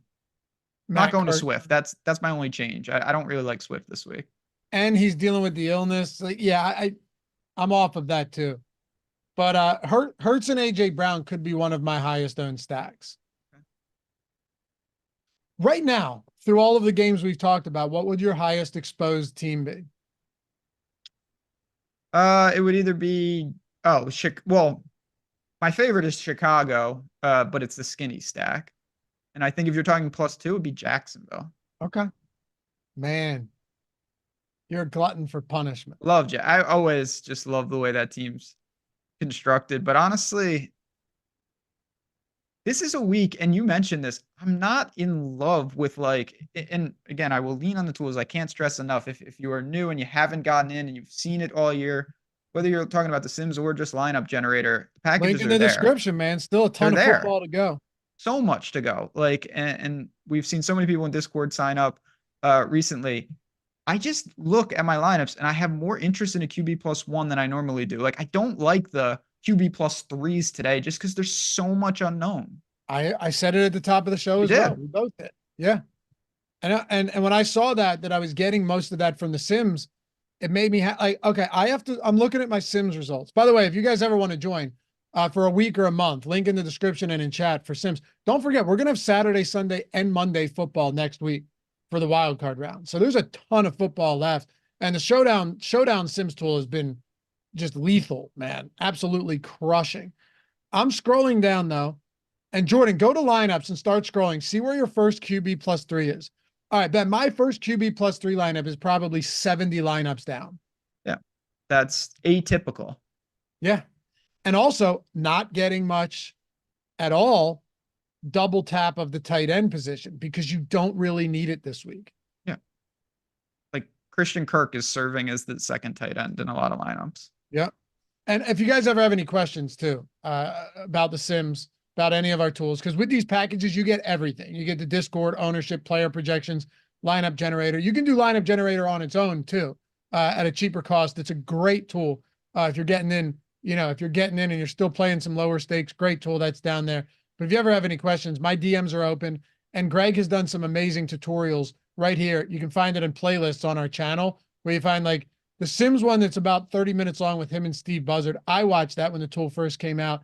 And it really opens your eyes to everything on how to use this tool. It's awesome. So if you ever have any questions jumping in, please don't hesitate to ask us because we want to help you guys out for sure. Jamal, Loughy, when is the next Sims update coming? And Happy New Year to the both of you. Yeah, you too, brother. I would say it might come right after 11:30 with the inactives. It could be any minute now, and then we just update it again after the inactives. But truthfully, Ben, it's not important until after the 11:30 report. Yeah, exactly. We'll get that clarity and then we'll tidy everything up. Yeah. Marky Mark said QB +3 is more suitable for small slates. Yeah, it is, but it's also, we've seen it suitable for larger slates where there isn't a lot of value. Like we saw a short gamer TV with the Sims tool on a QB +3 stack win a milli earlier this year. Yeah. QB +3. Yeah, I do agree. Short slates because you're capturing more of one offense, but on a 13 gamer, just the way this is with the value, I think there's going to be less of that today for me. 100% agree. Yeah. All right. Where are we at? I seem to have lost my spot. Oh, Philly. Hurts. I wanted to just give you an idea how much I had right now. Let's see. Stack exposure to Hurts. Okay, good amount. About 12% Jalen Hurts stacks. That's stacks. And then I have a lot of AJ Brown, Ben. I have 40% right now. I That's a mean, lot. yeah, it's going to be interesting. I'm really anxious to see how many lineups where I can get Brown plus one of the other big name receivers. Yeah, I'm going to be well above the field on Brown. I know that much. How about the Giants? How about Saquon Barkley? Yeah, he's in that again. There's kind of that micro range of running backs that I think are pretty damn interesting, and Saquon's a part of that when you look at the 6K range. So I get it. I worry a little about what's going on, but I mean, there's no denying that Philly, their defense is a complete mess. We just saw the Giants play this team, and Tyrod and co were able to move the ball. So he's in play. I don't think he's my favorite back on the slate by any stretch, but the Giants are in play. There's going to be run back options if you stack Philly. And James Conner cut him to pieces on the ground too. That's the thing with this Philly defense is they were really struggling in the secondary, but the pass rush and the ground great game, the run defense looked really good. So you could mask that. But now, Ben, they haven't been able to stop opposing run games either. That's the big issue, right? When you at least have, two of three facets of the defense working, you can mask that bad secondary. But they allowed 221 rushing yards to the Cardinals last week. It's been a bit of a problem. It's a big problem. And I'm not sure it's going to get fixed right now. Pretty healthy total. Yes, we've seen on the outside. Slayton is doing it's the same story that he's had all year, except he's catching the 80-yard touchdown in 2 straight games. That's the only thing that's changed. So I don't know. The Giants are a sneaky good team to target, I think. Maybe more on a run back situation, but I'm not just throwing them out by any stretch. I don't think you can. I don't think any part of this offense you can. The only problem or question is, are you double stacking Tyrod Taylor with like Wandale and Slayton? You know what I mean? That's where it gets really ugly. And if you're doing that, what about Barkley? Because Barkley, if there was one player from this game, I think, or from this team, I think it would still be Barkley that I like the most. Probably. He's also, of course, the most expensive. You've got Darren Waller as well, if you want to be a little different. Philly's just been gashed in the middle, so there are options. It's just prioritizing the Giants, I think, is tricky. I don't mind mixing and matching, though. I think that this is a game that both teams will have some success offensively. The thing about Waller that sucks is that they're actively using Daniel Bellinger as a pass catcher too. They right? are. I mean, that blows. If this was Waller's position and you didn't have to worry about anything outside of Tyrod Taylor, because I think Taylor's fine. He's much better than Tommy DeVito. Yeah. But you look at the last couple of games and you've seen Daniel Bellinger not as involved, but as far as like snaps, but almost as involved. And he's ran 25 routes. Waller's ran 65, but Bellinger's been targeted on 9 of 25 routes. That's crazy. Waller's been targeted on 11 of 65 over the last 2 weeks. I'm hoping that there are a little more opportunities for a guy like Waller. He's a talented dude. He still had 6 targets last week, but it is a point well taken. It's not just him getting peppered, and that's a concern. But I still think for this game, given the limitations of Philly on the other side, not the worst situation. Kind of know what you've got. You got the YOLO shots on the outside with Slayton and Hyatt. You've got Saquon. I think you got Waller as a tournament play. If you want to stack him, of course, you've got a quarterback. Michael Hoff said, in terms of the Eagles resting guys, I would also think Sirianni would like to end the season on some positive vibes with an efficient offense. I said the same thing earlier in the week, man. I agree. That's why I was kind of shocked to see that he was mulling over the idea of resting guys. So just keep an eye on it. It's a 4 p.m. game. I don't think he will. I thought so too. Like, why would you not want to come out of the season if you limped into the postseason? Why? Why not try? I thought the Chiefs might even try and do that for a half, but that appears unlikely. I think they also have some guys that are actually banged up, Rashee Rice, Isaiah Pacheco. So what's the point? But yeah, I don't know. Seattle and Arizona. Seahawks need this game, Ben, if they're looking to get into the postseason. They're 2.5-point favorites, 47.5-point total. This is a big total. Matter of fact, highest total on the slate is between the Seahawks and the Cardinals. My one worry about the Cardinals is, did they just win their Super Bowl last week? Did they win their personal Super Bowl for a previous defensive coordinator of the Philadelphia Eagles, Jonathan Gannon, last week at Lincoln Financial Field?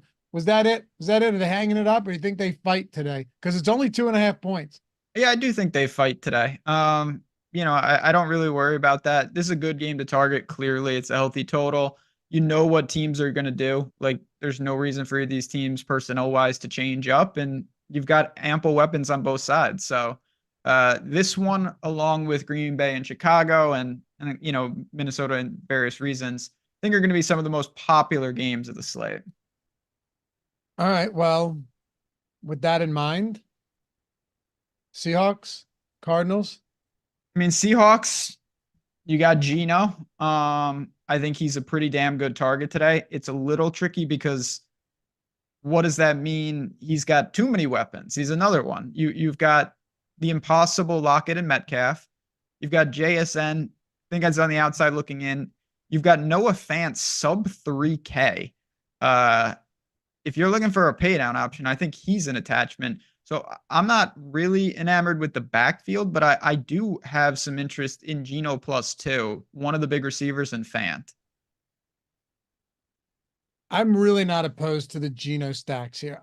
Yeah. My guess is that I don't land on much of it, but that is one of the few spots in this slate, Ben, where I'm a little bit on. Oh, actually, that's not true. Okay, I like this. This is fine. Right now, I'm getting 8% Geno, 7% Metcalf, and some trace amounts of JSN and Tyler Lockett. I'm okay with that. That's what I was hoping for. I don't want this to be my highest exposed team, but with a 47.5 point total in a big spot for Seattle against a Cardinals defense that we know is not good, I didn't want to not have any Seattle. I didn't want this to be a blind spot where it's like, man, we really like that Chicago side. I like Philly. There's some other spots, because the truth is that Seattle stacks most of the year have not been good to us. No, and it's a frustrating team, but it's still. I really think in a game like this, you couldn't set up much better, honestly. Like, you have every opportunity to really get there. Yeah, exactly. Favorite way to play the Seahawks? Favorite way to play this game? Seahawks stack for the Seahawks. I don't really want to go to the ground game, and honestly, on the other side, a lot of what you can say about them, I think you can apply to Arizona. You've got Kyler, who, it's Arizona. I don't know what happened last week. I mean, they did show incredible fight, and they made some big plays. Maybe that speaks more to the Eagles. Kyler is not giving you great rushing upside, but enough, over 20 yards in 4 straight games, throwing the ball 30 or more times in 3 straight games. He's got very cheap receivers. He's got an alpha tight end who is getting up there at 6K, but I think it's justifiable. And then you mentioned James Conner, 26 carries for $128 last week. Added in another target, and he can catch the ball if he wants to. I think he's in play once again today. So you've got absolute weapons on Arizona. I'm not enamored with James Conner in this game, only because there's so much good value at running back in that range. But at 6,100, yeah, I don't think it's crazy. Do you have any thoughts on what we expect his ownership discrepancy to be between him and Aaron Jones on a week where Aaron Jones, when we get this next run of ownership, is going to come up even higher? We have James Conner around 8%. I still like Aaron Jones a lot more, but they're basically identically priced in this spot. Yeah, I'm with you. Both are definitely playable, but I really like Aaron Jones is like on the short list of my favorite plays on the entire slate, and James Conner is not. The way I like this game the most, though, would be Geno stacks, single or double. I don't have a problem with double stacks here at all. I think Lockett and JSN are pretty easy attachments once you already have Metcalf. You're not paying exorbitant price on them. And then my favorite spot on the other side is, it's still, you mentioned he's coming up in price. You're absolutely right. But I still like Trey McBride. Yeah. A lot. He's just a player. Yep. Yeah, exactly. Just a player. Like, he's really good. Yeah. And when you're looking at the rest of this Arizona Cardinals team too, they don't have Michael Wilson.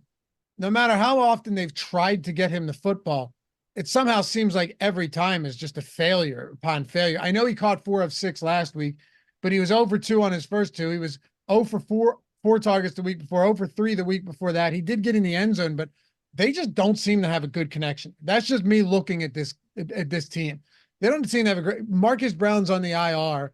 So it's, Greg Dortch, Rondell Moore, who's a one-trick pony at this point, Michael Wilson. Trey McBride's clearly the number 1 option in the passing game, and that's where I'll leave it. Agree. All right. Let's talk about Dallas and Washington. The obvious answer, if I would ask you, what do you do with Dallas, is, oh, you play CeeDee Lamb, you play Tony Pollard, you play Dak Prescott. What is the more nuanced answer to something like this, though, given the ownership?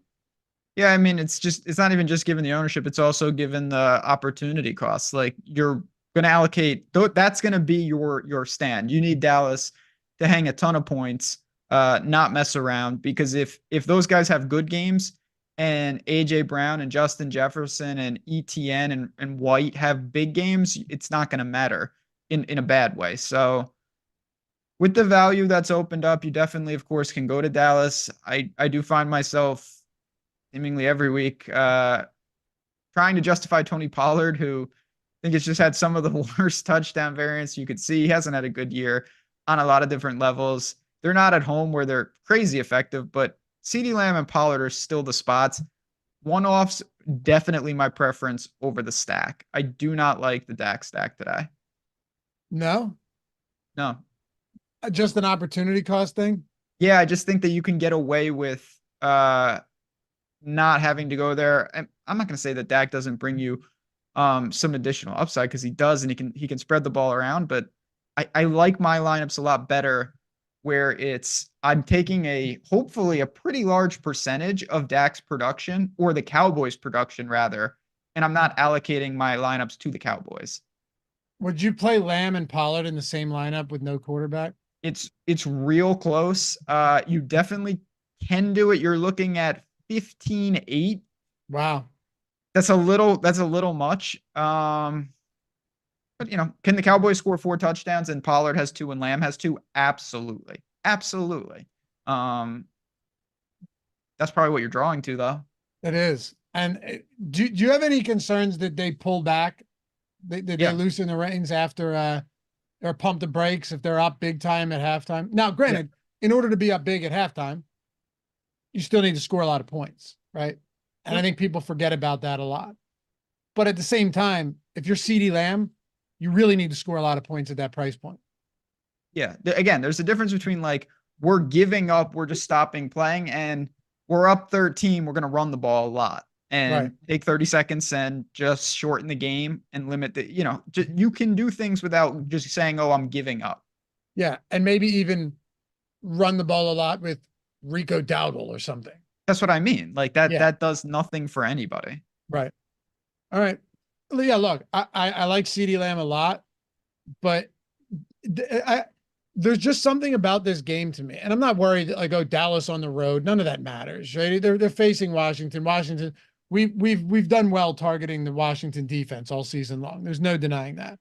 And I am right now getting a lot of Tony Pollard, a lot of CeeDee Lamb, but to your point, only 8% Dak Prescott. So I'm getting a lot more of these guys in one-off spots that I am as stacks. And I like that. I'm perfectly fine with it. They're going to score a lot of points. They have the highest implied total on the slate.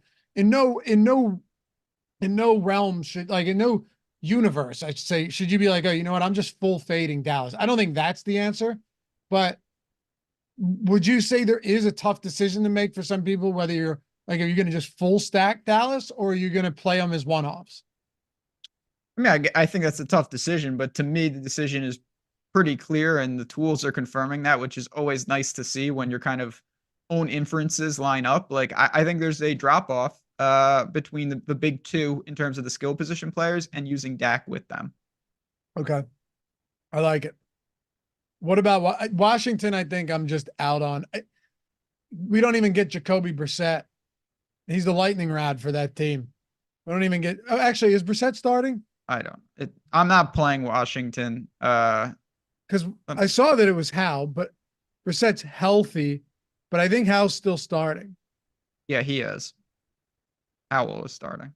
Ron Rivera is just saying, fuck it at this point. He doesn't know what's going on, obviously.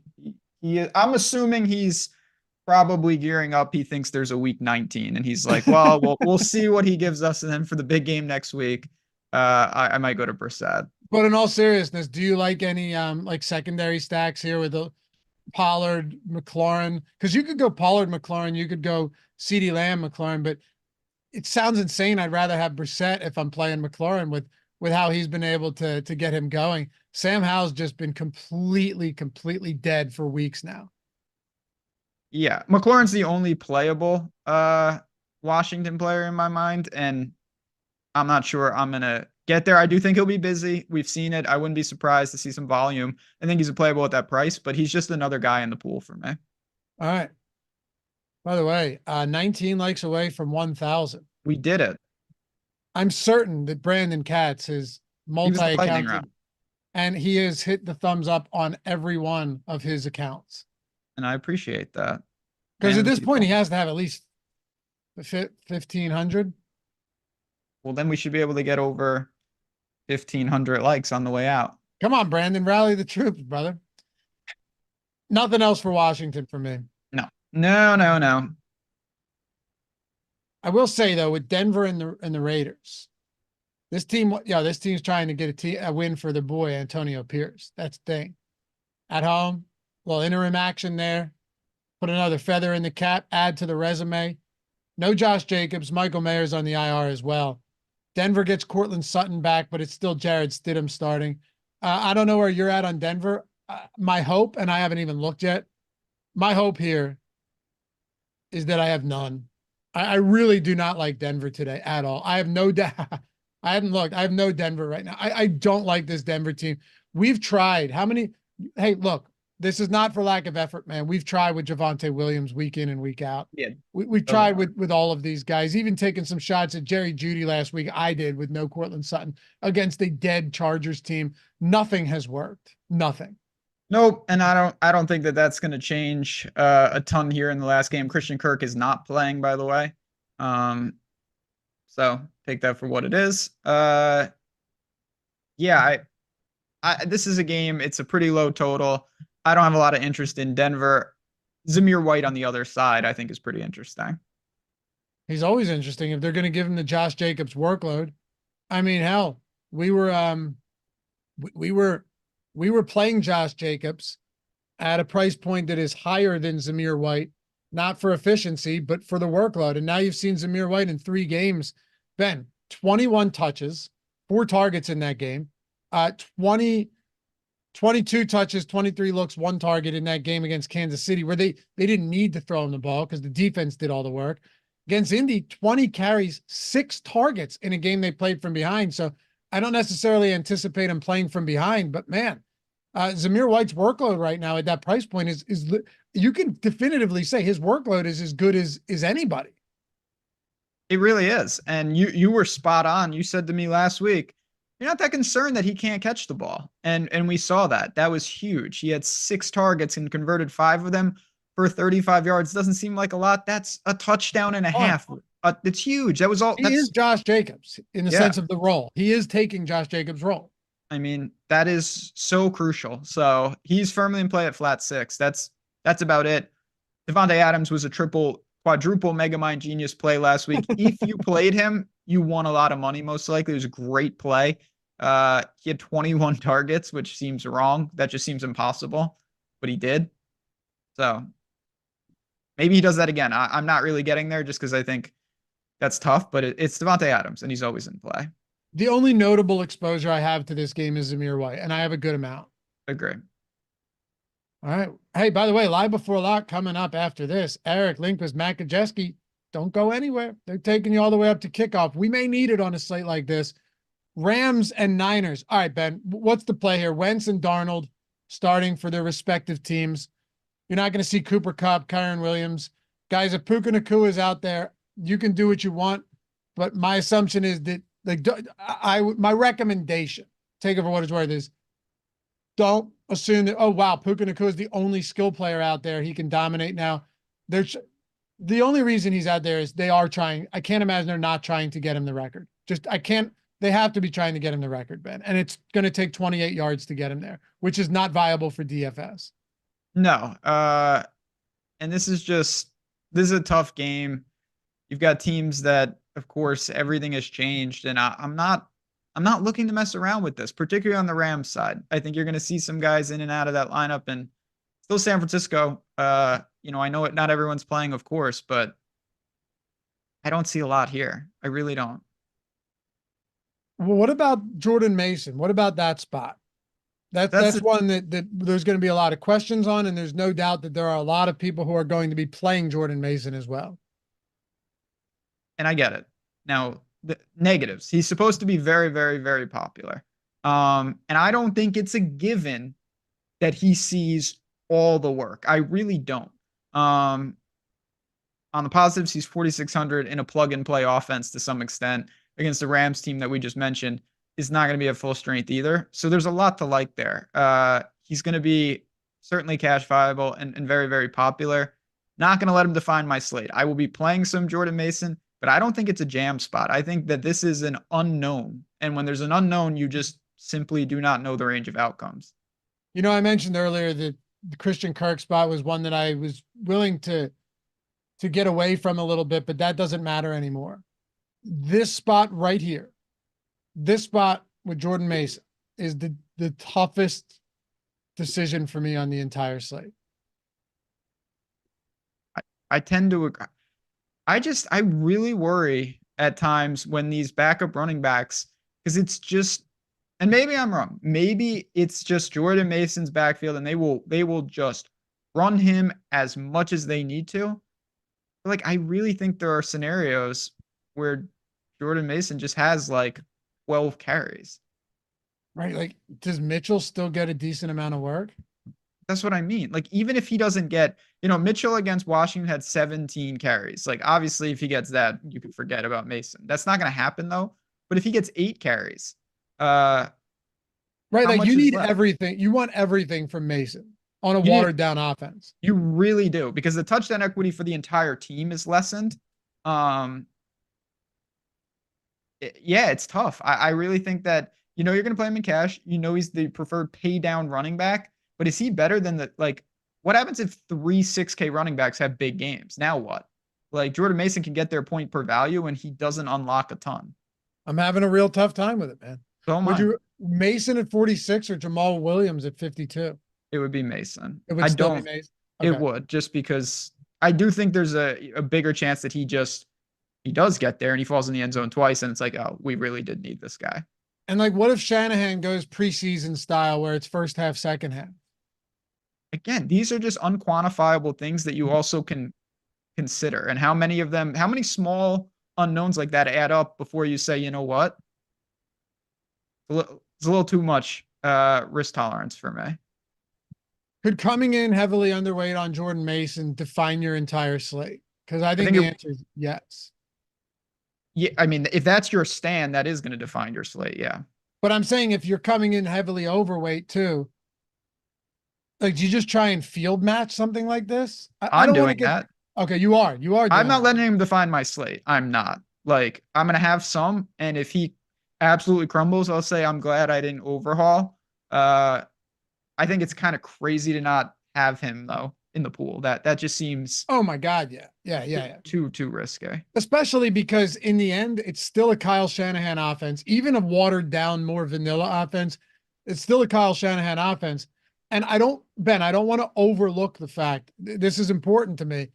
I don't want to overlook that this is still a 41-point total. This is not, a Jets, Patriots total, not a 30-point total, 35. It's a 41-point total, which week in and week out, you and I have played a lot of games heavily that have totals in this same ballpark.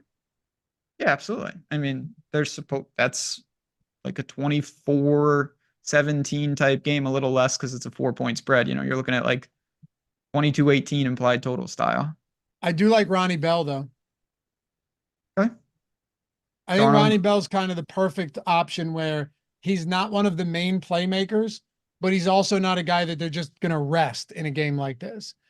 It's still Kyle Shanahan. Sam Darnold's fine. He's fine in this game. Ronnie Bell might be I think Ronnie Bell's my favorite cheap receiver on the entire slate. Certainly Ronnie Bell is going to get a lot more eyeballs now that Kirk is out. A lot of people, which sucks because I was looking to make that my heavy pivot point. Yeah, and you're not going to have that luxury now. That is one thing to monitor, one thing to note. Ronnie Bell is going to get a ton of people that wanted Kirk, said I can't have Kirk, I'll just take Ronnie Bell. That's not fair to Ronnie Bell. Doesn't change his chance of success. It does change how many people are going to play him, though. So hard to disagree with you. Jennings, of course, out, and they're not going to roll the big guys out there. Yeah, I'm fine with Ronnie Bell. Matt Riley, member for 29 months. Man, we Appreciate got it. some people here for the long haul. Appreciate you, man. Best duo in the biz here. Thanks for a great season. Yeah, thanks to you guys, for real. Yep. Otherwise, this isn't happening. Man, if we had these badges set up for as long as we've been around, Oh man, because I think Stephen Leibowitz might be a legit OG. I don't even know. I think 33 months might be. Yeah. yeah, man. And we're gonna be doing more of that. And I will just say real quick before we get out of here, we're doing some cool things in Discord with we're experimenting on the odd chopper side with some cool badges in there. If you're not part of that, again, I will just say quickly, the link is below. We've talked about odd chopper, not just as a DFS tool, but as a betting tool. And when you get odd chopper premium, you get all those tools. You also get access to our premium Discord. You also get access to all those picks, everything we got going on over there. And we're doing some cool things with like, I got grand plans for some badges, for some challenges, syncing up pickets, and seeing what we can do there. I think it's gonna be a lot of fun in the community because I think it's a cool thing to have those for your little trophy case, as they say. Hell yeah, man. You use the code RASA, RASA. Yeah, why not? Save some money. Get 20% off. Link in the description and in chat. Yeah, we're doing big things on the odd shopper side. I know you guys are DFS players, but large majority of you are either are bet on sports as well. Or you're on the pick'em sites, and we have tools for that in the Discord and the plus EV pits and the everything. So come join us, man. It's awesome over there. Ready to also Tutu Atwell. Any interest? Not really. I mean, it only takes, he's like in the Slayton bucket, it only takes a couple, but not particularly. I think he's fine. If I'm talking cheap guys, he's still on the list of guys that I'm going to get some of, but I prefer Ronnie Bell a lot more. Okay. Kansas City, LA Rams, Blaine Gabbert starting. Pacheco's doubtful. Rashee Rice is out. Kadarius Toney's out. Is there anything actionable with the Chiefs here as 3.5-point dogs against the Chargers in a 35-point total game? No. No? No. It the was Chiefs were already hard bad. to get to on their own. They had 6 field goals last week in a game where they were certainly I'm well trying. aware, dude. I'm well aware because you and I had some exposure to that team, and every time they got there, they stalled out. Yep. Yeah, that was brutal. I'm not doing anything with the Chiefs. I'll see if I have exposure. I'm assuming Jordan put it up on the screen for him, his Sims run. Chiefs exposure. I have some Noah Gray. That's it. Some Noah Gray, and that's fine. Yeah, I mean, that's not going to define the slate. That's just another option at a price point if you're looking to kind of fill that role. What about the Chargers, man? What about the Chargers on the other side? Easton Stick, Erickson, Everett, Quentin Johnston, Austin Eckler. This team stinks, but they're going up against a bunch of second stringers. Chargers defense. I'm still not even thoroughly enamored with the Chargers defense, though. Yeah, I like my sense of what the Chargers defense is not the reality. Because they have these guys, and I'm like, oh my God, like Derwin James and a Bosa, and then they're just like ineffective. I do kind of like them in this spot. They fill a price point that I want. And I do think they're a reasonable, not that I like to pivot on defense. It's probably too ridiculous of a term, but everybody wants to get to the Bengals right there. And I'm gonna roll some Chargers defense. Yes. Yeah.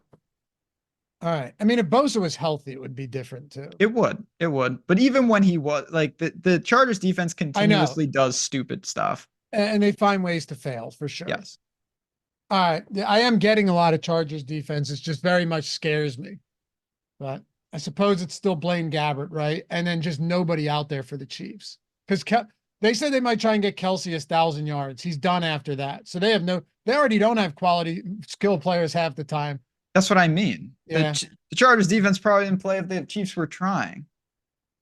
Orion with a super chat. Ronnie Rivers in FanDuel tournaments. That's so tough. Like, how do you prioritize a Ronnie Rivers against like a Jordan Mason, a Pierre Strong, and those type of guys? Yeah, I mean, I get it. It's still really difficult. And I know San Francisco's defense is not San Francisco's defense today, but still, I would rather go with more of the known entities. And is it a given that it's Ronnie Rivers' backfield? I want to say no. That makes it tough. Like they have other bodies back there that they're not going to worry about putting some mileage on. Could it be like a Baltimore situation again is the question. That's what I mean. I tend to think most teams prefer that style of we're going to give 3 to 4 guys 6 to 8 carries, and that's it. I will say though, if it's like Rivers or Freeman, I think like if I had to say, I would think Rivers would be the guy. That would be my answer. I think Rivers will be the guy. Just don't know how much I love him. Steve McGee, member for 32 months. Been a great season. Thank you. Yeah, man. Appreciate your support. Appreciate all you guys. 1,100 likes, Ben. So we crushed that. Not bad. I love it. We knew we would. Wrap it up because FanDuel is dumb and put Miami and Buffalo. If you were to add them into the mix for what was already a 13-game slate before we turn this over to Live Before Lock, how do you play it with Hill, with the backfield, with Allen, with Stephon Diggs and company? Yeah, so I will say, I do think the game might be a little more sluggish, though. I said this over on the Odd Chopper channel. I'll give you guys kind of my spiel here. The Bills are running in the last 3 games over 60% of their plays. It's by far first in the NFL. They're taking up a ton of time. Josh Allen is running the ball ad nauseum.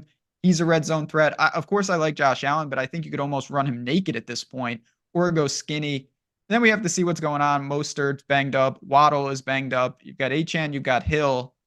I don't think it's the game. It's a 48.5 point total, which is very healthy, but I don't think it overhauls the entire slate. If you want to get exposure to them, it would be certainly a stack on the Josh Allen side and a one off of the Miami wide receivers, whoever's standing. But that's about it for me. I think both teams going to be content to run the ball a little more than people realize. I agree. And, it could be a crazy, I haven't said this in a while for football, late night hammer for you. Yeah, that would be, miss those days. That would be insane. But the late game used to always be on the slate. I hated it, man. I hated it. Just the worst. Yeah, for years it was. For years. Hey, guys, by the way, thank you for an awesome season. Incredible season. But we're not going anywhere. We'll be here next week. There's still a lot of football. That's why I said you want to jump in on the Sims. We still got you. Come join us wherever it may be. Odd Shopper, Stochastic, Discord. We'd love to say hi. If nothing else, follow Ben at JazzRaz DFS, me at Lafay_D on Twitter. Any thoughts on the end of the season before we go?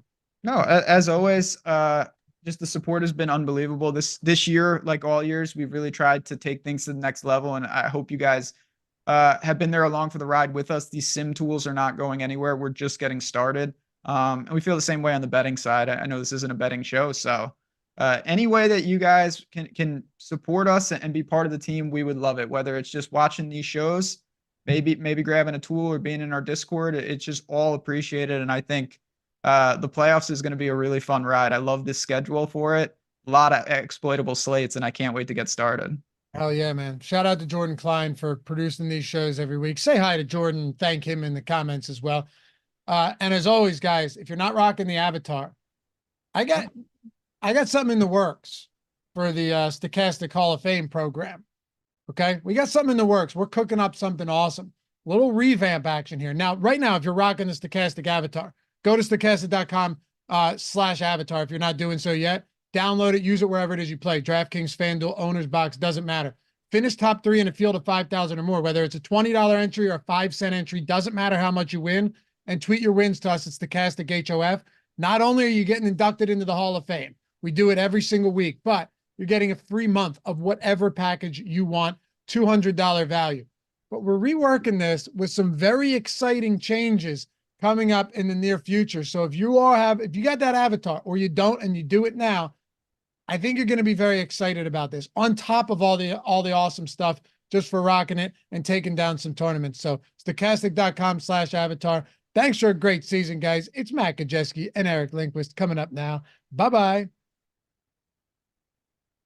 Got to hit the on button. There we go. What's going on, everybody? Eric Lindquist here at Stochastic. Welcome to NFL Live Before Lock, presented by Owner's Box. Let's get right to it here. I got my guy, Matt Gajewski. You know the deal by now. You know the drill. We got Jordan Klein producing. Very excited to talk through this wild, crazy little football slate we have before us that news just keeps raining on in for. But first, Matt, how you doing, my dude? I'm doing good, man. How are you? Doing all right. Doing all right. I was doing a lot better before Christian Kirk decided not to play football today. I'm doing a lot better now that he decided not to. Right away, we get into this. I actually think it was probably the worst slate of the year when Christian Kirk was available at 3K. Everyone was funneled into this same lineup. or at least same lineup build. And now everyone's been planning on playing Christian Kirk all week. You actually have to make decisions, and you have to make them quickly, which I You think said is. that I wasn't going to make decisions before? I don't know what you were going to do. I haven't talked to you at all this week till now. I don't know what Hello, you were going to. friend. Maybe you were going to play 100% Christian Kirk, and that was going to be your leverage point. You were just going to run Christian Kirk and then differentiate from there. But now you have to make actual decisions, and I think a lot of people are just going to make swaps to players that are in pretty risky situations. So there's a large opportunity to take advantage of this late news. That there is. So that is obviously the biggie. Trevor Lawrence going to be playing some football here as well. He is active, assumed to be starting. That's nifty. We obviously got the Kamara news much earlier here in the day, but anything else you really want to touch on? Oh, Desmond Ridder is starting today. Taylor Heineke inactive. So those are kind of your main highlights, but anything that you really want the people to know before we dive in? I don't think so. I guess just overarching stuff. I wouldn't worry about incentives. I don't think they make any difference aside from the ones that are, like milestones, like Puka getting the rookie record and Kelsey getting 1,000 yards. And honestly, those are more negative than positive. Like you shouldn't be playing those guys because of the incentives. But yeah, everything else I think is nonsense. So I would just avoid incentive stuff. All right. I'm with you. I don't even think we need to be talking about that. We'll talk about the Sims tool, although I will say there is a lot of volatility to everything going on today. So again, play responsibly, do all of the things you're supposed to do in that regard, but specifically just embrace the unknown for some of these spots. Guys are going to get pulled for no reason in some of the non-competitive spots. Guys are going to play more or less than you think. I know the Rams 49ers game is one that everybody has a lot of interest in, it's especially at the running back position. Lots of ways that things don't go well in that regard. So it's going to be a fun little slate before us here. We shall just dive in, going position by position like we always do, starting at quarterback. And friends, this is a Dak Prescott slate. I don't know how in a game that Dallas is going out trying to win, secure down that 2 seed. He's the highest owned quarterback for good reason. Matt, there's no reason that if you're playing cash today, you're not playing Dak Prescott, correct? Yeah, that's where I would probably go for cash. I think it's mainly a build question between him and Mullins, and I just feel safer about the guy who might not get benched mid-game. So for safety, it's Dak. Yeah, for safety, it's Dak. How about for tournaments? Is it Dak? I think you could still play him in tournaments.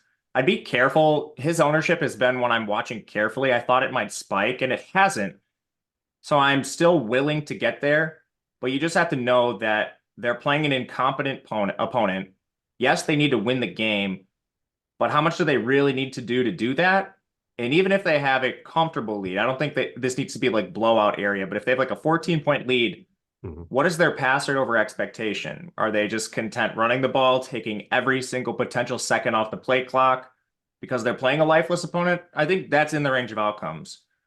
So oh, sorry. I'm just not trying to be like overweight to Dak. What I'm trying to do is just be right in line with the field with him. I think that that's going to be the approach I take as well. Obviously, I want to have some CD Lamb exposure here on today's slate at the wide receiver position. He is getting giga ownership and rightfully so, I think. But I want Dak to come along for the ride. I will say there's a lot of intriguing punt quarterbacks here that we will get to in that next range. But Jalen Hurts, he's really the only other expensive quarterback to go up and get there at 8,100. Justin Fields as well in a great game environment for him personally, trying to solidify a job perhaps or something. It's weird to me that like one game is going to be the reason that you keep or get rid of a quarterback. That would be kind of stupid, I think, but we kind of know what this game could mean to Justin Fields in a vacuum, if you will. So Jalen Hurts, Justin Fields, are those guys mixed into your tournament portfolio as well? Yeah, I think there's more concern with Hurts. This game, like technically they need to win to have a chance at the 2 seed, but Dallas is a 13-point favorite over a team that's like an XFL caliber team. Dallas isn't losing this game more than likely. So same concerns with Dak. I think they're even a little bit larger for Hurts. Like what is this? They play at the same time, but it's not like people on the sidelines don't have phones. Like, oh, Dallas is up 21-0 on Commanders. Like, maybe we get Hurts out of here. Like that's in the range of outcomes for Philly too. Fields, I mean, there's just all the motivation in the world. He's basically playing for his job. So I'd rather get to Fields. And what I think is just an overall better game environment. Both defenses have questions. Bears have been much better, and the Packers returned Jair Alexander, so maybe they're a little bit better. but the Packers in particular have been giving, so it's definitely not a tough matchup for Fields. He wins in multiple ways. You can stack him, run him naked. So in this group we're talking about now, I think he is my favorite. Yeah, I think so as well. I think just get into a little bit of him. But anyway, we get to the interesting tournament range. Trevor Lawrence is playing football today against Tennessee's secondary. I think that immediately becomes intriguing for me, mainly because I don't think people get there the way that they might have previously. So in large field tournaments, Trevor Lawrence is somebody that went from, is even going to play to like, okay, my day might be, well, it's not going to be hinging on him. I'm pretty flat at the quarterback position on this week specifically. Again, I want to be a little bit more risk averse, and I think spreading it out a little bit more rather than being super concentrated towards chalky Mullins, chalky Dak Prescott, things like that. It just makes a lot of sense on this type of a week for me, for the way that I play. But Jared Goff, I don't know how much Jared Goff we get, or is it going to be pedal to the metal Jared Goff? We know in Detroit against this Minnesota defense, it's been improved, but still has had some blow up potential. You can definitely go nuts there, but I don't know if I can click on him or anything from Detroit just based on what we've seen here, and that's reflected in the projections. But how about Jordan Love? Because I know you're you're a Chicago Bears guy, but you're out there in the lovely land of Wisconsin there. I'm sure there's rumblings about Jordan Love. I mean, not playing for his job, but obviously this is a Green Bay team that can solidify their playoff spot here. I have more interest than normal in Jordan Love here as well if I'm going to be playing some Justin Fields. But in this 6K range, where are you landing? Yeah, slightly tougher matchup for Love, but I mean, they faced Minnesota last week, that was maybe the worst showing I've seen out of the defense in the NFL season. So it'll be tougher for him, but he's also played really well. You can extend the sample beyond that, and Love's had a great 3-4 week stretch. And this game does have a good total. So, I mean, despite the Bears playing better on defense, we're still expecting points on both sides. So I think he is in play. I like him quite a bit here in a game that can get back and forth. As far as like weather in Lambeau goes, for it being January 7th, it's shockingly temperate. So you don't need to worry about that, which is generally a concern this time of year. So a lot of interest in that game overall with Love. And then on the Justin Fields side, as far as other quarterbacks in this range, I do have some interest in Geno Smith. He's going to be a little bit chalky, I think, but in general, quarterback's pretty flat this week. And then I think you have nice leverage points within the Seattle offense that you can tag to Geno, where your stack will be a little contrarian. It's basically, as long as you don't use him with Lockett, I think you'll end up being pretty contrarian. So I think there's fun ways to play Geno on this slate. Otherwise, the next guy I have in the 6K range is Kyler. So just the other side of that same game, which is interesting. Like it's not the most competitive game as far as postseason, what these teams are playing for, but it does have a good total. And we're getting a lot of like studs in these games between Kyler, Geno, the receivers, James Conner, Trey McBride. So that's a game I am overweight to just in general. But what about you? Where are you going in the 6K range? Yeah, it's going to be a lot of Kyler Murray, a lot of Jordan Love. Trevor Lawrence is somebody that, again, I wasn't planning on anything there, but I'm going to, DeAndre Swift not expected to play. That is going to matter a lot. Hello, Kenneth Gainwell. Welcome to the program. But all right, yeah, nothing. I guess ignore most of what I just said because now I need to rerun everything. Yeah. So he hopefully doesn't gain poorly. Yeah, man. It creates like an interesting dilemma because now you're adding Gainwell to the mix. Is Dak just going to get steamed up because you have all the salary in the world to get to him? I'm kind of considering, I was just going to play with the field, but now I'm considering, do we want to go like slightly underweight to Dak? Because with all this salary, I mean, like, what are we using it on? CD, of course, Justin Jefferson, but even then, like you can easily play Dak if you want to. Yeah. I don't know, man. Some shit. I mean, here's the thing. Running back with Pierre Strong and Jordan Mason, you're embracing some volatility because of the price tag, and LaMichael P. Ryan as well. Like, there's a lot of these guys that are fascinating that are just punts, but there's no reason that they're going to be bell cow backs. We're assuming that they can be because, they're third string, fourth string running backs that they don't give a shit about. But Philly and Giants, like, this is a spot where they're still trying to win a football game, and now Gainwell is definitely somebody that I think just vaults up the board because of the importance of the game, at least relative to what those guys I just said. Like those games are meaningless for their football teams. So 4,800 Kenneth Gainwell, Boston Scott, Giant Killer.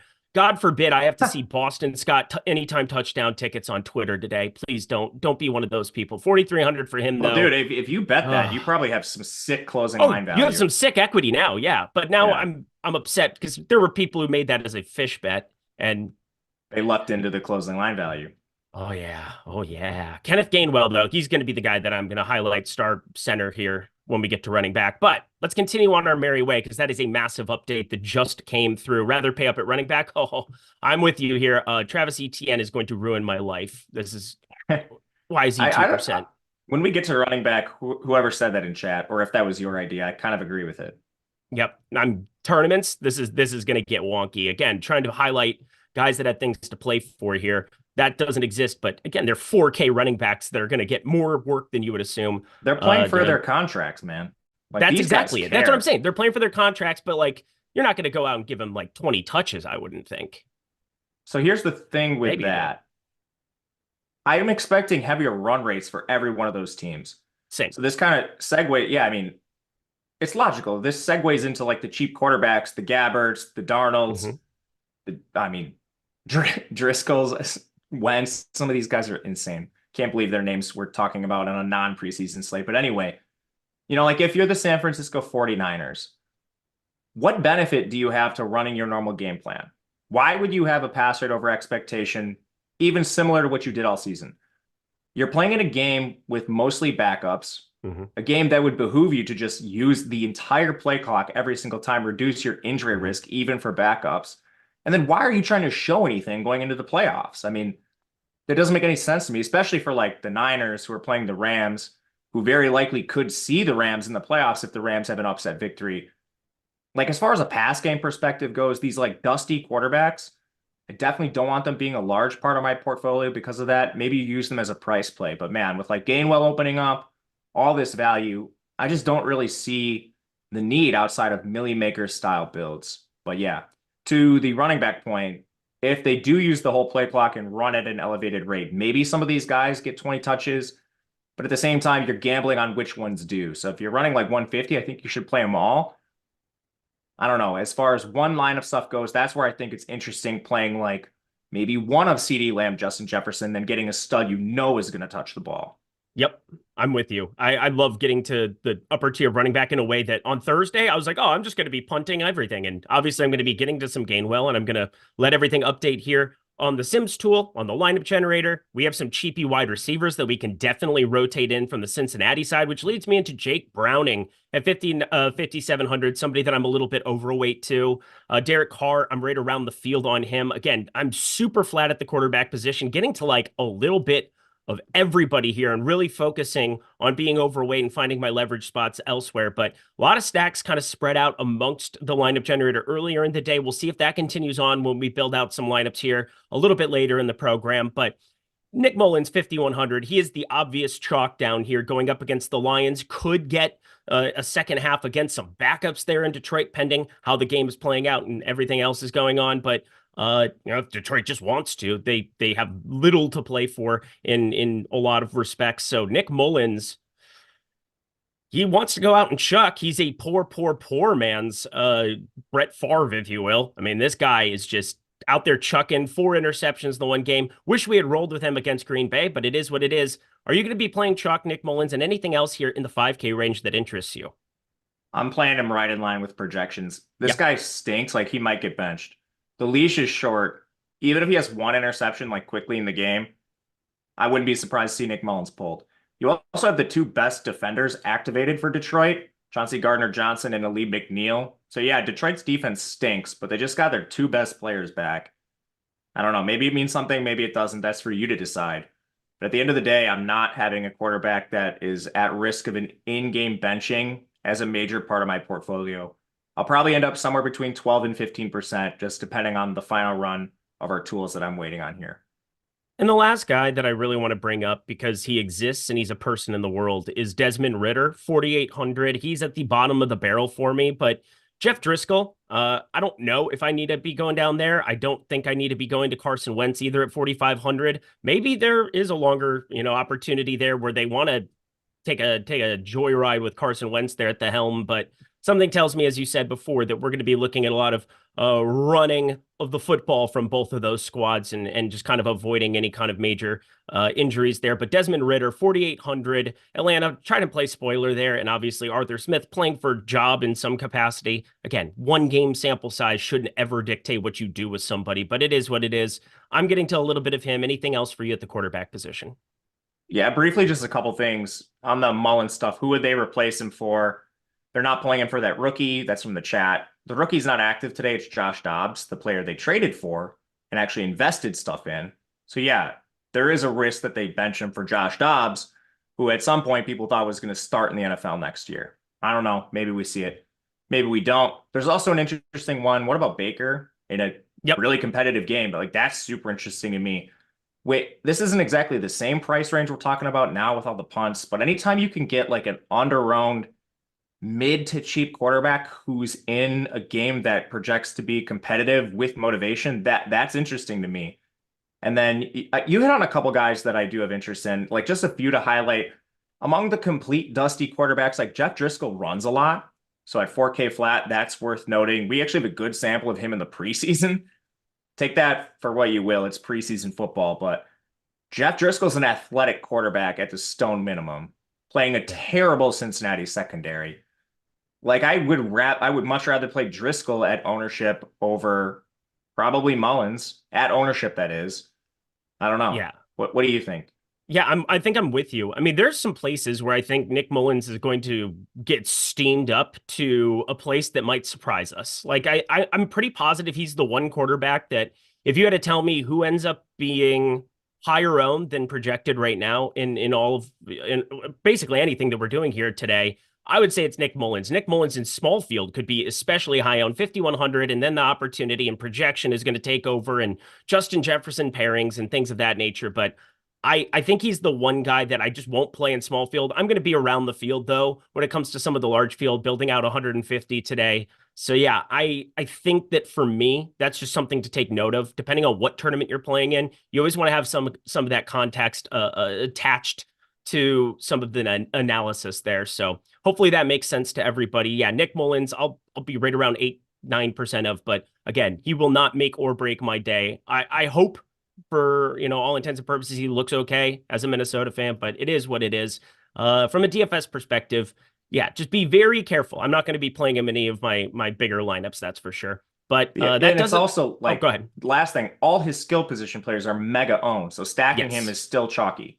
Yep. Johnny Munt, that's going to be somebody that, again, he's the third most popular tight end on the slate. Justin Jefferson, the second most popular wide receiver. Everybody paying up for him in Lamb.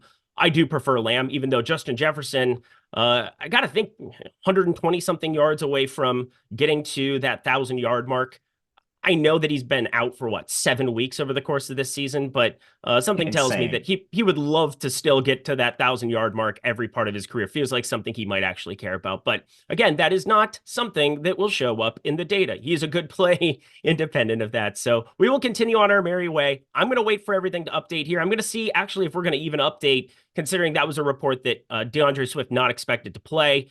That should be, I think, something that we'll take DeAndre Swift out, put Kenneth Gainwell in, and we will be all set to rock, my friends. But also, you can rock with our avatar at stokastic.com/avatar. And if you finish in the top 3 of any tournament, 5,000 or more entries, you get a free month of the Sims Max tool. Yeah, we're talking any Sims Max package that we have going for you here at Stokastic just by downloading this avatar. Again, stokastic.com/avatar. Tweet your win to Stokastic HOF. That's the Hall of Fame that we have going over on X. You tweet it there, get your free month of a Stokastic package as a result.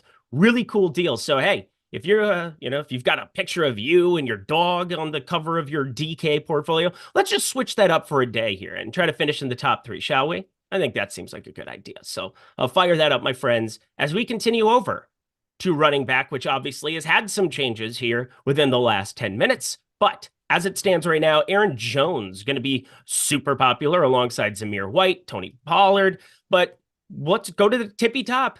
Rachaad White is 10% in a game that they're trying to win against Carolina. You especially beat Carolina on the ground. What are we doing here? And then Travis Etienne, Breece Hall. I don't know. I feel like I'm just going to be overweight to all these dudes, and I'm going to be shorting a little bit of my guy, Justin Jefferson in DFS. I already bet him, so I mean, there's a little bit of a life hedge there, but I am looking at the top range of running back, and I like what I see. How about you? Yeah, we kind of alluded to this. One way I like playing the slate is playing one expensive running back and then one of the stud receivers. Yeah. Maybe finding a leverage point within the same offense, for reference, going to Addison over Jefferson or Cooks over CD, something like that, and then playing a stud running back with guaranteed work. My favorite is Rachaad White. I think he will be the most owned of the group, but I'm not sure that matters a ton because they all project to be under-owned. But as far as White goes, amazing matchup, amazing role, hyper competitive spot for Tampa Bay. The only thing you don't like on him is price, which the reason you're playing him is because of that price. In tournaments, that is. Yep, 7,600. There's no Christian McCaffrey on this slate. There's, Breece Hall, for all intents and purposes, should be more expensive than 7,200 after his last 2 weeks, but it's a game with a low total, 14 implied total right now for the Jets. Like, come on, we're not going to get out of control with that. So I'm going to be right around that. But for me, Travis Etienne and Rachaad White, I'm playing way too much of today, but I'm excited for it. Welcome to week 18 for sure. Bijan Robinson, as we move down, somebody that's gaining a little bit of traction here, Jahmyr Gibbs. This is kind of a weird range. Saquon Barkley going up against Philly. I'm just curious your take on this because, again, we can have more takes than normal on a week 18, I believe. But do you think Saquon Barkley goes pedal to the metal in this spot, going for the 1,000 yards rushing? Is there any incentive they have to go out and give him a massive workload here? Yeah, I mean, Saquon plays running back. If he wants to play more than one more year in the NFL, he should probably do good. I don't know, Okay. man. Like, I honestly, I think his analysis comes down to Tyrod versus DeVito. Like, when DeVito was starting at quarterback, they had so many games where the offense was just lifeless, and he would have 8 carries for 9 yards, and they'd pull him because they'd be down 40 points. Like, Tyrod's competent. Yeah. The Eagles' defense has been very bad recently. So could Tyrod move the ball and just systemically that just help all of the Giants players? Sure. I still think there's risk because this offense is horrible, but at least Tyrod makes it better, and I think competent enough against this Philly defense. Okay. I'm not going to have Saquon ruin my day, though. He'll just be a sprinkling in. I'd rather play Rachaad White and just find the salary to get up there. Yeah, I think I strongly prefer Rachaad White between the two, but Saquon Barkley, somebody that I'm having a tough time figuring out what to do with, and now it looks like I'm going to be getting to Gainwell as I updated some stuff over on my end, and that is going to change. I mean, there are just so many guys to punt with here today. I just think there's a lot of wide receivers to punt and rotate through, even without Christian Kirk 3K. I think for me, that was kind of where I thought I thought there was kind of a weak spot to be able to pay up at running back and wide receiver and didn't find it all that cost prohibitive.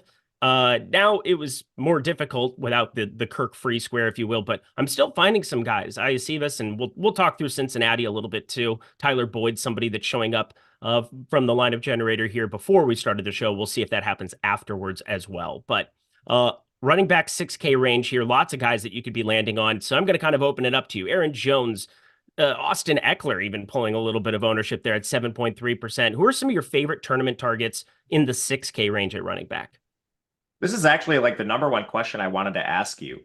And I think it is going to really affect what I do. What do you think Aaron Jones' new ownership comes in at with the update? Because I think he's an awesome play if he's like 15-ish%. If he comes in like 20, 25, there's a lot. There's alternatives. We'll talk about them all, but I guess briefly before I let you answer that, Jones is in an awesome spot. No AJ Dillon. Chicago's defense is better, but not one you should fear. Amazing pass catching role. Hyper competitive game. So that's all the positives. The one negative would be if he like jumps into top 3 ownership like 20 to 25%, then I would hesitate and want to play another stud. But what do you think? I think that I'm so broken down and battered from rostering Aaron Jones this season that I have pain in my soul that will not rid itself until Aaron Jones goes off and I roster him. So yeah, I'm going to play Aaron Jones. I hate it, but here we are. What do you think his ownership will be? 15-ish%, 16-ish%. I mean, Kenneth Gainwell is going to get some looks now. I'm very curious to see where that number ends up at. Dude, I don't think lock. You think so? I do. It's the Giants. it's a Yeah, but then 4,800, you have to another cheat. running back where, yeah, Boston Scott exists too. So I think that, when we're talking today's slate, we have early window games, 6 of them. There's more games in the afternoon to late swap onto. So the ownership, people have more time to get there, if you will. True. I also think we're putting a lot of faith in people changing like the Jordan Mason stuff already in their lineups. I think more than normal, though, because Christian Kirk had to get removed from lineups. I trust people to wake up and Good fix point. stuff, which is another shitty fact about this whole thing. But, it is point. what it is. James Conner, Zamir White, I like both of them. They're both getting a ton of ownership. Again, I feel like such a coward, a spineless coward, as I'm like at the field on all of these dudes. I don't know who I am anymore, but it's like, oh, I don't want James Conner to ruin my day. I don't want Zamir White to ruin my day. Oh, no. But Aaron Jones, definitely the priority for me in the 6K range. Yeah, right now I'm overweight to him based on our projected ownership, which is why I wanted to get your takes. If it was going to come up a lot, then I was going to debate coming down. But right now, as far as positive leverage goes in my own portfolio, he's one of the guys I'm most overweight to at the position. Zeke Elliott, yay or nay? Slightly overweight to him. Again, this range is like so much in this range hinges on our final update because it's so volatile. But yeah, I mean, like that spread is really competitive. At least me in my head think this New England team, and they're horrific, but the spread's within 2 points. 2 awful quarterbacks dueling it out here in the lowest total game since like 1993 or something ridiculous, but opportunities there for him. And honestly, like this isn't the most efficient range. So if like Jones is going to come in over-owned and Elliott's going to be under-owned, then I would have more interest. But right now, just slightly positively leveraged to Ezekiel Elliott. Yeah, I see eight catches for like 44 in Zeke's future. So it feels like one of those spots that we could definitely have a little bit and not feel so bad. Not a lot, baby girl, just a little bit. We can head to the crib in a little bit as we go to the 5K range for a little bit. We got Chuba Hubbard pulling 11.3% ownership. Ty Chandler, I kind of expected him to get some ownership. That didn't end up happening because our offenses looked abysmal for 2 weeks, going up against Detroit and then Green Bay.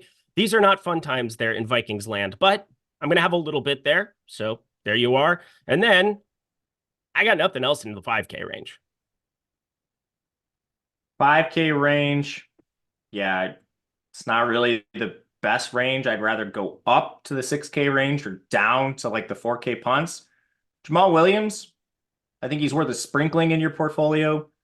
No Alvin Kamara, but Kendry Miller is back. Taysom Hill. I mean, he's going to play more running back now, I would assume. Pretty rough for Jamal still. Could get squeezed 3 ways, even without Kamara. So, I mean, that's still risky. I wouldn't do anything more than sprinkle. Jamal Williams, I'm actually shorting him. I fired up a card there for the people in the premium Discord where, going to be looking at the unders for some Jamal Williams here. Hasn't been the same guy. Should have an opportunity here as well. We'll get to Taysom Hill. I think this could be a Taysom Hill spot, but I'm trying to talk myself into it. I want to get your opinion on that one for sure. But these punts at running back, this is very much important to talk about. Between Jordan Mason at 4,600, Kenneth Gainwell now at 4,800, Tajay Spears at 4,600. Lots of guys that we can go to in this range. You've got LaMichael Pirine, you have Pierre Strong Jr. I mean, who are the priorities in the 4K range? Because it seems like there are lots of opportunities, and getting on the right guys here could make the difference in your day. I don't want to call any of them priorities just because we don't know the workloads for them. You can make educated guesses. I think the 2 best workloads based on those guesses would be Jordan Mason and Pierre Strong. Yeah. But you can still poke holes in them. So, I mean, they're both going to draw ownership. If that's your leverage point, I can understand it because you named a few of the pivots. Gainwell now, I imagine, will be lower owned than both of them. You have to pay up a little bit for him. Pirine, you can pay down. I don't know what the Kansas City backfield split is going to look like, but there's a chance they just run Pirine straight into the back of the O-line 20 times if they decide they don't want to show anything. I will say I'm probably not going to get to some other pivots like Spears. I don't have a lot of interest in. He's just definitely not going to see the full workload, whereas like Jordan Mason could, Pierre Strong could. So yeah, I mean, these are guys I don't want to break my day. I'm basically just going to try to come in right with the field with them. Take my leverage points with the expensive backs. All right, $1.99 super chat from Phil Senzig on FanDuel.com. They have the Miami Buffalo game, and that is where he asks, Where do you rank James Cook and Achane on FanDuel? So we'll pull up FanDuel for you, and wouldn't you know it, 9-19 out here on the West Coast, 12-19 out there on the East Coast. Projections just got updated. So I'm excited to comb through this because there's some stuff that has changed drastically. And so if you're using the lineup generator, which we'll get over to here in a second, or the Sims tool, obviously, you now have access to the updated projections. So that is going to matter big time. But as I head over to FanDuel, James Cook is a guy we've seen a massive workload for. He is currently projected for 13.6 of FanDuel fancy points. So that is nice. Think he's an all right target over there. Let's see. I'm going to be pulling up Achane as well. I didn't even look at the Mostert news this morning. I don't think he was expected to play. Out. Yeah, I expected him to be out. So, I mean, Achane is an awesome play over there. 15.3. Yeah, Achane is definitely the priority. So I rank him very highly for FanDuel. I'm only playing one lineup over there. Just built out some so that I could at least be somewhat informative for it. I think the big difference is you have like Travis Etienne. You have a number of these guys up top where, it's not as appealing. I would assume here. Just 8,800 for Travis Etienne is hard for me to land on. Achane is the most expensive running back that I would really want to fire up there. He's in that one lineup that I have. He's 19% owned. He feels like a priority for FanDuel, no? No, I agree with you. FanDuel is actually a really fun slate. Yeah. I love the pricing over there. It's very competitive, so you can do a lot of things. And yeah, Achane surprised me a little bit with his workload. I thought we would see more Jeff Wilson, but we did not. This game does matter to Miami. Like if they win it, they can improve their position with some help, but it's not likely. So that's the only concern with the offense systemically. And then I guess Achane's been hurt a lot, but he seems healthy now. But yeah, as far as Cook goes, I actually like him as a leverage play too. With the increased run rate we've seen from Buffalo, I mean, they just have fully neutered that passing attack. And it makes sense. Diggs has played terribly. Gabe Davis is a ghost half the time. And you don't have any ancillary weapons. They're now rotating Kincaid and Knox 50-50. And the beneficiary's been Cook. He's had a monstrous workload, hyper efficient. I think you could play him too. These are actually two of the running backs I like the most over there. Yeah, definitely a great shout out there. But thank you for the super chat. And Corey Shea, $4.99. Appreciate seeing my guy here all the time. But season long, he's still got a season long going down. Let's chat it. Aaron Jones, Connor, or Zeke? Bears run defense being best against the run lately. Yeah, adding Montez Sweat is almost like it matters. He's pretty good at football, although more pass rushing. But either way, Corey Shea, long season.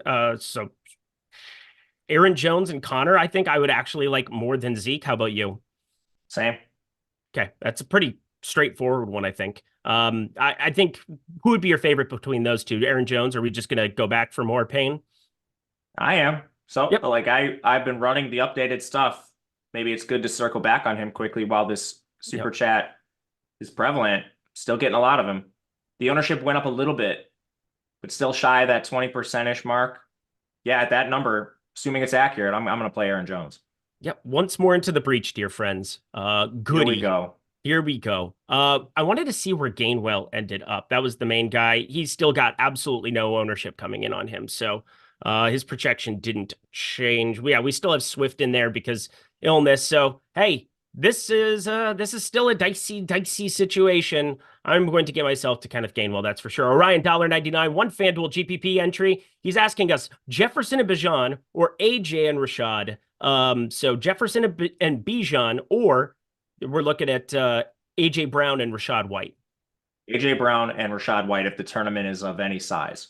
Correct. That is like big size. Let me say that the right way. If it's of any significant player pool size. Yeah. Corey Shea, you didn't have to send another super chat for that. My bad. I only had to pick one. Yeah. Aaron Jones is our guy. Sorry ahead of time. And then Safe Din, $1.99. Hi. Any thoughts on Ronnie Rivers and Pierre Strong? Yeah, I have thoughts. Pierre Strong is going to end up being somebody that I have more of than I should. And Ronnie Rivers at 4K. I think he's less appealing to me now in the afternoon window. I'm going to be getting to more Gainwell, it would appear. So anything about those guys that you specifically want to touch on? It's really hard to parse their workloads. We just don't know. Yep. That's the best way to say it. We don't know. But 4K is 4K, and that has a lot of utility here. So you know what also has a ton of utility, Matt Gajewski? The Sims tool. that could have been the segue, but we're going to go to You asked owner's me to box pick, here. so I had to Hey! guess. I was gonna say I don't like give you the handoff too often, but that was like me running the option, and I tried to tuck the ball back and fumble Rooski. But either way, the problem is, Eric, there were so many right answers.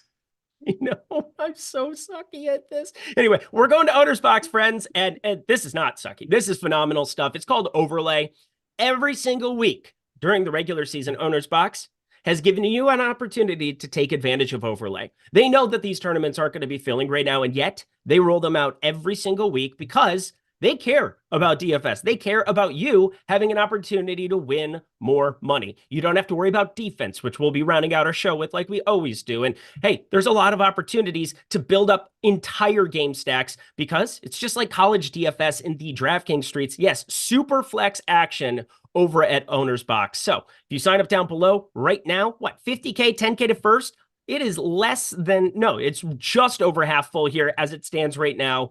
Phenomenal opportunity. Just try out a new site. Get that $500 first match deposit bonus as well when you sign up at the link in the description box below or the one in chat that Jordan Klein just fired up for you because he loves everybody and wants you guys to take advantage of this offer. Again, $500 first match deposit bonus can build and sustain your bankroll, give you a great opportunity to make lots of money at a site that has not yet been solved at other places. Yes, we have the Sims tool that is catered towards it. I guess I could have used that as a segue after all, Matt, but the Sims tool has capabilities here for Owner's Box. You can build out lineups quick and efficiently there and fire them directly up over at that site. So if you like Overlay, if you like an opportunity to get a massive deposit bonus and build your bankroll, sign up at Owner's Box, take advantage of it. Hopefully you already have here during this regular season, but if not, 4.3K of you there in chat. If a couple people, want to go fire that one up, you're going to have a better chance winning those tournaments with the Overlay and have positive expected value than anything over at DraftKings and FanDuel. But hey, it's your decision. Check it out, friends. If you're 21 and over, if you have a gambling problem, please call 1-800-GAMBLER. But yes, awesome stuff here with Owner's Box, my friends. All right, we continue on to the wide receiver position, unless you had anything else you wanted to touch on at running back. I did a little hand adjustment to Gainwell. I'm trying to see where it gets us, but I'm not done yet. Oh, getting handsy this morning. Well, yeah, I mean, I want to get an idea what an updated Gainwell. Just for the back end, our projections take a little while to run. I imagine we'll get it. That news just came in after an active, so it's tough. All right, we go to the wide receiver position. There's this CeeDee Lamb character up top, this Justin Jefferson character up top. They are pulling all of the ownership and all the land. I think it's warranted, but how do you kind of approach these two pieces of chalk on today's slate? How do you view them? They're both sick plays. Yeah. I like playing one of them and then leveraging off the other one. But I mean, I'm going to have a healthy amount of both. Amazing. It's playing them together where you get tricky. It's when you play them together where things can get a little hairy depending on your field size. If you're playing cash, you're playing small field, you're going. I just got Tom just messaged me. We got Gainwell updated. All right, amazing. That is beautiful stuff. Perfect. So we don't have to use my by hand hacking through it. We can give you the real projections here. Back in my day, we chiseled his projection into the stone, and I don't know where to go with that joke.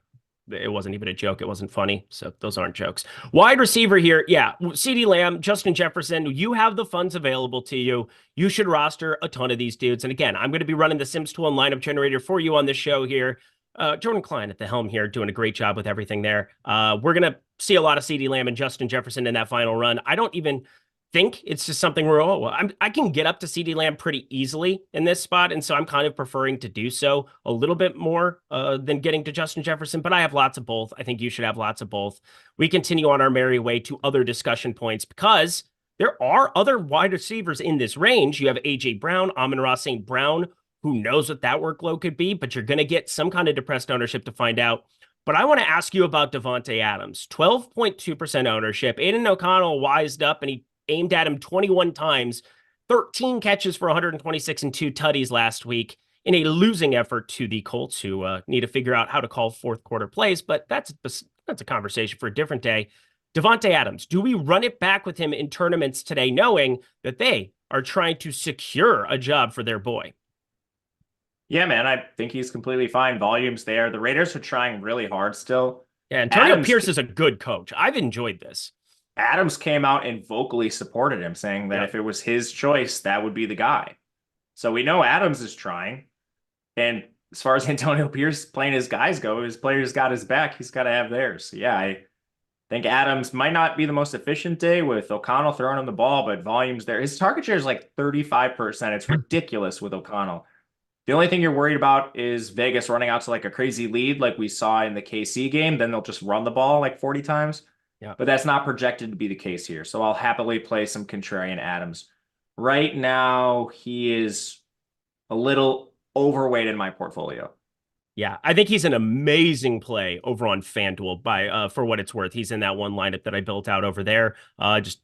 It's not a good price. These are phenomenal things. Devontae Adams, somebody to star highlight center over at FanDuel.com. But rest of the range in the 7K range, Jamar Chase, I have no idea what to make of him. I have far more interest in every other Cincinnati wide receiver with a pulse as opposed to him. I don't know if that's a mistake or not. You can tell me, but 7K range, anything that you're landing on other than DJ Moore, who's pulling a lot of ownership, looks like I'm going to be over the field. That'll be fun.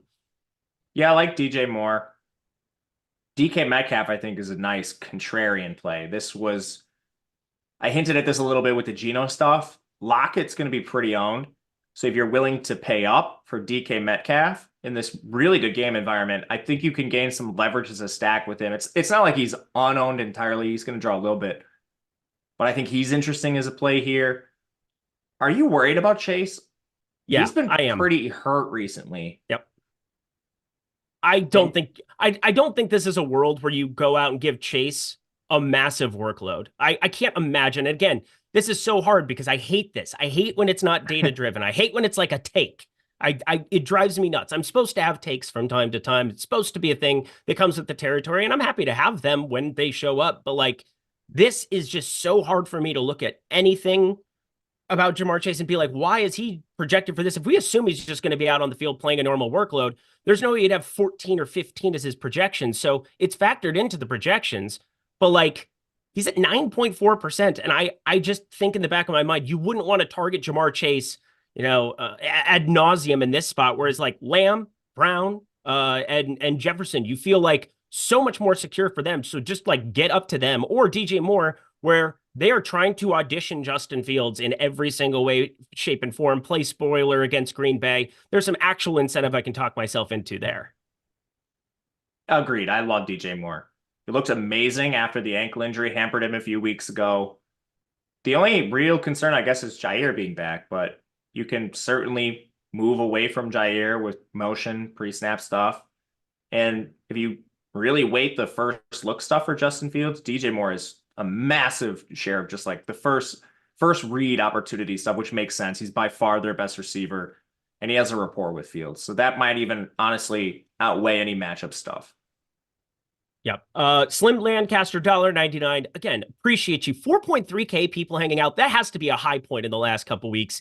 It's incredible that you're spending our Sundays with us. If you could, though, just smash that like button. We would greatly, greatly appreciate it for sure. But Slim Lancaster, we also appreciate all the super chats. $1.99. Slayton or Jones, last man in. From a price adjustment standpoint, that has to be Zay Jones at 3,900. 4K Darius Slayton. So Slayton or Zay Jones for you today? I think just from a leverage standpoint, it's going to be Zay Jones. Love it. Slim Lancaster, $1.99. Also, DK Tiers, please and thank you. I will fire that up here in the background. Waited for everything to get updated. It is updated. It is ready to rock here. We'll jump over to that here in 2 seconds. As we finish out wide receiver, though, oh boy, 6K range. Lots of dustiness, and then Chris Olave. It's just, I can't get on DeAndre Hopkins this week. I just can't do it. I'm not going to do it. Maybe I need to get to some more, considering Trevor Lawrence is somebody that I'm ROI boosting a little bit. Don't want to get too handsy with that here this week, but how are we feeling about the 6K range? Because I don't have a lot outside of some smatterings of Chris Godwin and Chris Olave. Godwin's a guy I think I'm going to try to bring up. I was actually just looking at him and Evans. This is kind of a nice segue between the two price ranges. Are we really not going to play Mike Evans and Chris Godwin in a game Tampa Bay needs? I know the path of least resistance is on the ground, but I mean, these guys are unowned and they're good. They're good players, competitive matchup. Like, I want to play sprinklings of Evans and Godwin. Yeah, I do too. I think that's a nice double. There aren't a ton of doubles that I'm like in love with today. I have some Browning. I'm just sorting through this in the Sims tool. It's a lot of fun, guys. You guys want to be checking this out. And Jordan Klein, we could probably fire this up for the lineup generator as well right now. Again, lineup generator is $15 here for the week. Everything's updated on our tools now. So if you have lineup generator already, feel comfortable that those lineups are going to be more of what you're looking for. These are the lineups you're looking for. But looking forward to they look really good. I ran the recent stuff. I'm liking what I'm getting. Yeah, I'm liking it a lot more than what I was getting pre-show, and that was when Christian Kirk was still assumed to be in. Yeah, things have changed. Things have changed. Inaccurate info. Yeah, I was gonna say, yeah, well, not inaccurate because it was accurate to the time of which it was there. Accurate at the time, yeah. It's just, it is what it is. But again, $15. Build out some positive EV lineups. This comes straight from the Sims tool. I mean, it is curating lineups, the best possible lineups for you that you can then utilize. Yes, 2-man stacks with a run back. Love that here today. Again, fun to be able to mix some of those in. I know Ben was talking a little bit. I caught the tail end of the last show where he's talking through, he's got more singles this week. I think that totally makes sense. You want to get some of those raw projected guys in the Jeffersons and the Lambs and the Rashad Whites, and you want to be mixing that and matching that in a number of different ways with some of these singles that you're going to be rolling out. And I do have more QB1s as I'm looking through my portfolio right now, but I love these 2-mans with the run back here, mixing some of those in. You can save those instantly, upload up to 20 at a time there onto your lineups. I know a lot of you are playing like the $3 20 max, a lot of those things. Fire them up right here, but Justin Jefferson, Aaron Jones, Evan Ingram, Jamal Williams starting to pop a little bit here as well. That is wild, wild stuff here, but Nick Mullins coming in a little bit heavier there too. Him and Johnny Munt there. Again, it's a great game environment. I don't completely hate it here, but love looking at the lineup generator and what it's spitting out here at the moment. Does look like we're not getting to nearly as much Kenneth Gainwell as I maybe had been assuming. That's because we've got Zamir White at 6K at 20%. Aaron Jones just getting jammed. Love it. I hate what's going to happen. Only pain is coming with Aaron Jones. I just see it in my future. But check out the lineup generator, friends. It is awesome, awesome stuff. But looking at the exposures there, anything that stands out to you, Matt Gajewski? Yeah, I think the biggest thing, Gainwell, because we weren't sure on him. And I mean, you can spin this both ways. There's alternatives at the price or prices nearby. Boston Scott figures to be a part of this backfield. So I'm still going to try to come in overweight to the field. Luckily, that's going to be like 1 or 2%. So I think he's still a pretty good leverage play. And you don't need to have him as a massive part of your portfolio in order to come in overweight to that. But otherwise, no real surprises. I think it kind of at least answers the questions I had about Aaron Jones. I'm going to be playing him. No restrictions in my own portfolio now. I think he's an awesome play. James Magruder, $1.99. Best 3,300. Oh, I got to do the DK tiers here first for the people. That is correct. Slim Lancaster, $1.99. He gave us that one earlier. And then Ace of Spade, our guy coming in strong here, $2 super chat. DK tiers, guys. Thank you. More than happy to do this all the time for NBA Live Before Lock. He's been making some money over in the DK tier streets. This is something I want to devote some more time to myself. Been building out some NBA lineups because he always asks the question. But in tier 1, I'm going to go strict off our projections for you. Jalen Hurts, the guy who's coming in a little bit higher than Dak Prescott. Just, when there's no salaries involved, Jalen Hurts, that's the guy. CeeDee Lamb in tier 2, a little bit over Justin Jefferson. Tier 3, Rashad White, a little bit over Devontae Adams. Tier 4, it's going to be Breece Hall. Tier 5, Kyler Murray. Tier 6, James Conner. Love that combo. Tier 7, Chris Olave. And Tier 8, Aaron Jones, because of course everything is Aaron Jones right now. Thank you so much, guys, for the super chats there. And then James Magruder asks, and I think this, obviously we could just open up the entire wide receiver board to in the interests of time, but he's asking for your favorite 3,300 or cheaper wide receiver. There are so many that I think you can get to on today's slate. It's just picking the right one. And one that I do have interest in from that Rams San Francisco game is Tutu Atwell, who was a 1,000-yard receiver at Louisville. There you go. He played in a Power 5 school, and he was the guy that, was awesome coming out of college. Didn't necessarily come to fruition the way we thought it might there. He's shown at times, I know with that Baker Mayfield stint at the end of last season, he showed a little bit of burst there, but now you've got Demarcus Robinson playing some good football. I think that shows Tutu Atwell to the 4 spot, wide receiver 4 now in that offense, but I think just somebody that has some talent. I like getting to him at 3,300. Who are some of your favorite guys down there, 3,300 or lower, that we could fire up at wide receiver? Tutu Atwell's the guy I have the most of at that price Look at range. that. I know. Ronnie Bell's second. Richie James is third. And then we're getting to some real greasy sprinklings from here. Yes. And then Josh Reynolds, Khalif Raymond, Ben Skowronek. All right. How about that? Pride of Notre Dame and Northwestern. Can I interest you in some Cedric Tillman here at 3,900? How about a little I thought we were exclusively below 33. Oh yeah, 3,300. Oh, Trenton Irwin and Iosivas. These are two guys that I have way too much of. I hate it. Again, if I'm not going to play Jamar Chase, I'm mixing in Trenton Irwin and Iosivas because they could just end up being on the field more than people expect. And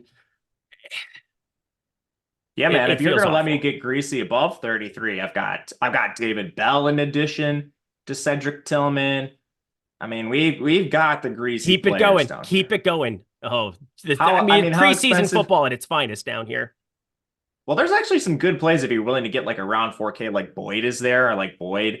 You obviously have the New York receivers who are pretty decent. Michael Wilson's down here. Dortch, Curtis Samuel's 4,300. There's really nothing different about Washington. We played Curtis Samuel at this price in previous matchups. Yeah, it's Justin Ross. It's gross, but there's a lot of guys.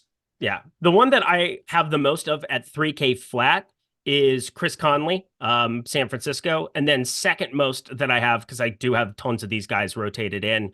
Where did he go? McCole Hardman.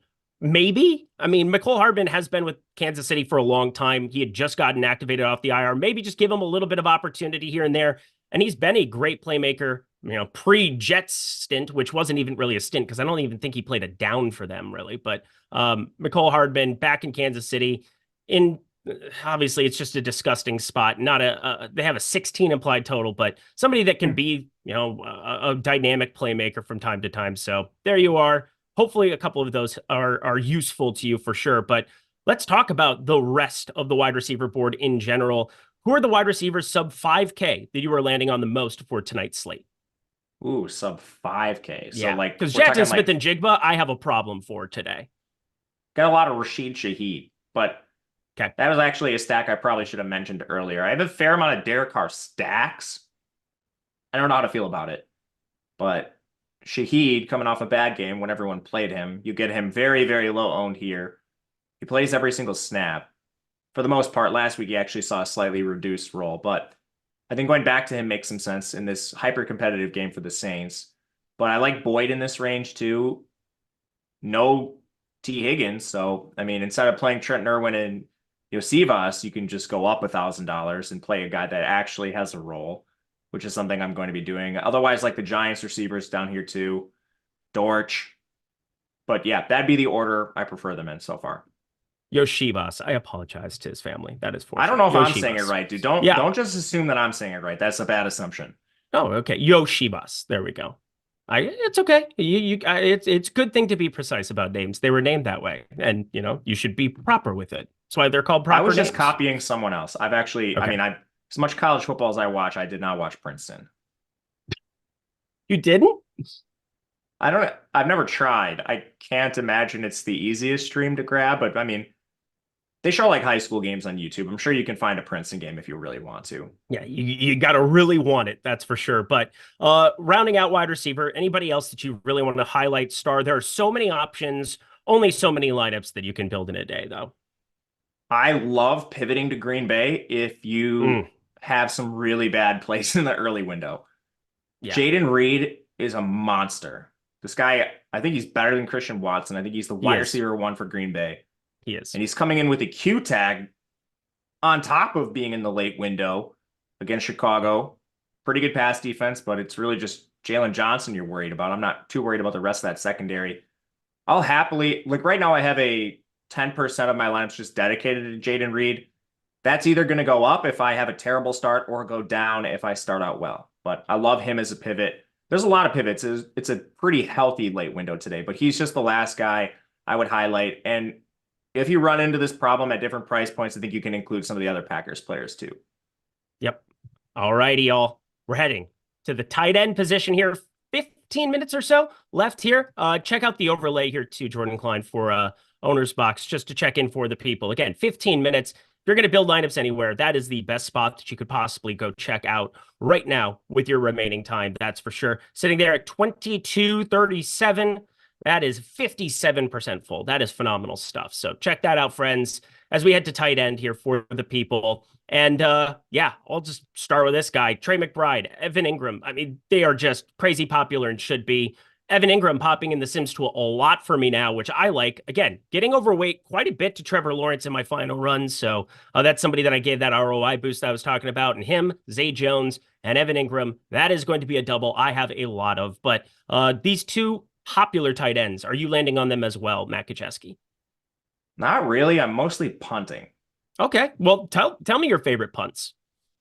All right. The highest kicker of punts, if you will. Tight end I'm most exposed to my portfolios, 10% of my lineups are dedicated to one Johnny Munt for Minnesota. We actually got to see his usage last week with TJ Hawkinson landing on IR. Whereas guys like Davis Allen and some of the other tight ends, you haven't seen their usage. If the $500 matters to you, I guess you can go down to Davis Allen. But right now, Johnny Munt, most exposed. From there, Goddard and Ingram. All right. Are we done? Did we reach the end of our boarding walk at tight end that quickly? Do you want me to go through the full portfolio? No. I'm being a little sarcastic, my friend. I only have 3 lineups in 150 with McBride. Oh my, that's quite a stand really on today's slate. I didn't do this on purpose. This is what the Sims gave me, and then I had to decide if I was okay taking a stand with him, and I think I am. See, I'm finishing out my 150, my last run as we are going here. I got to how much Trey McBride finally? I'm at 20%. So I mean, I'm like at the field. Yeah, it's not bad. So much hand holding by me today. I'm disgusted with myself.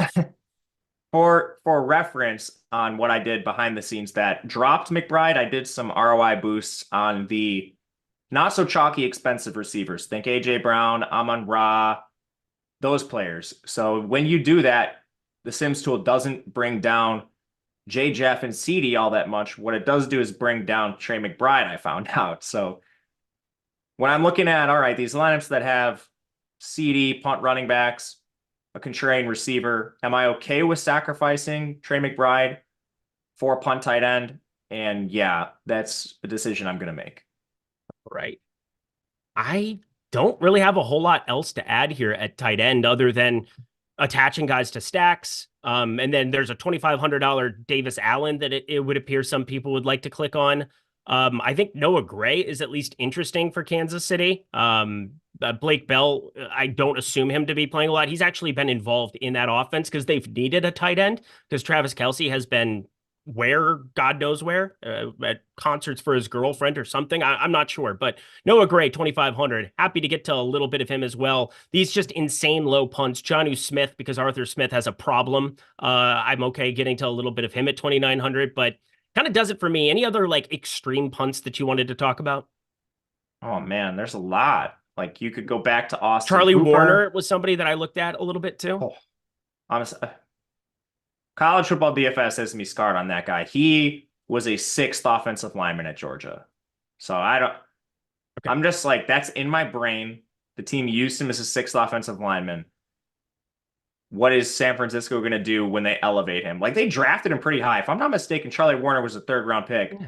So like you go into that, you're like, we just drafted a lineman basically in the 3rd round. Like I almost think they drafted him to kind of be like a use check fullback type. I don't know. Yeah. I'm really skeptical of the Charlie Warner workload. But as far as some of the other guys go, like Davis Allen, he should play a lot for the Rams. I don't know how much they pass. Harrison Bryant for Cleveland.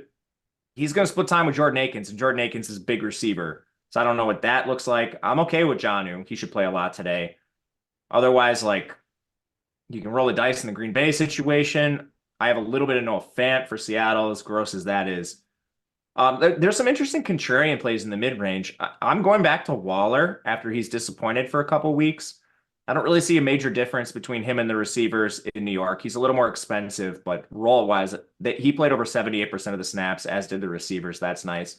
And then like paying up for Laporta is some interesting to me too. I'm just going to throw him out there. I said I was going to. I'm finishing out my lineups now, and Taysom Hill, I think he plays quite a bit. I think Taysom Hill is probably the best tournament tight end play on the board. And you have to give him a little bit of an ROI boost, and there's not a lot of context that can go to this other than if you're not going to have Alvin Kamara out there, just put your Swiss Army knife out there more. There might be more opportunities for him. Jamal Williams is somebody that I already have in my portfolio a little bit here, but his rushing props are pretty small across the industry. I mean, 49.5, 50.5. Something tells me Taysom Hill ends up on the field more than we think. And if he does, I mean, that is just a slam dunk at this ownership. Yep. I'm finishing out my set right now. Haven't uploaded. I'm going to make sure to get a little more of him. Yep. That's my last thought about that. Anything else at tight end, and we can head over to defense. I don't think so. All right, friends, let's get ourselves going. DeAndre Swift officially will not be playing. Jay Glazer, I feel better about him than Ian Rappaport, that's for sure. Yes. Okay.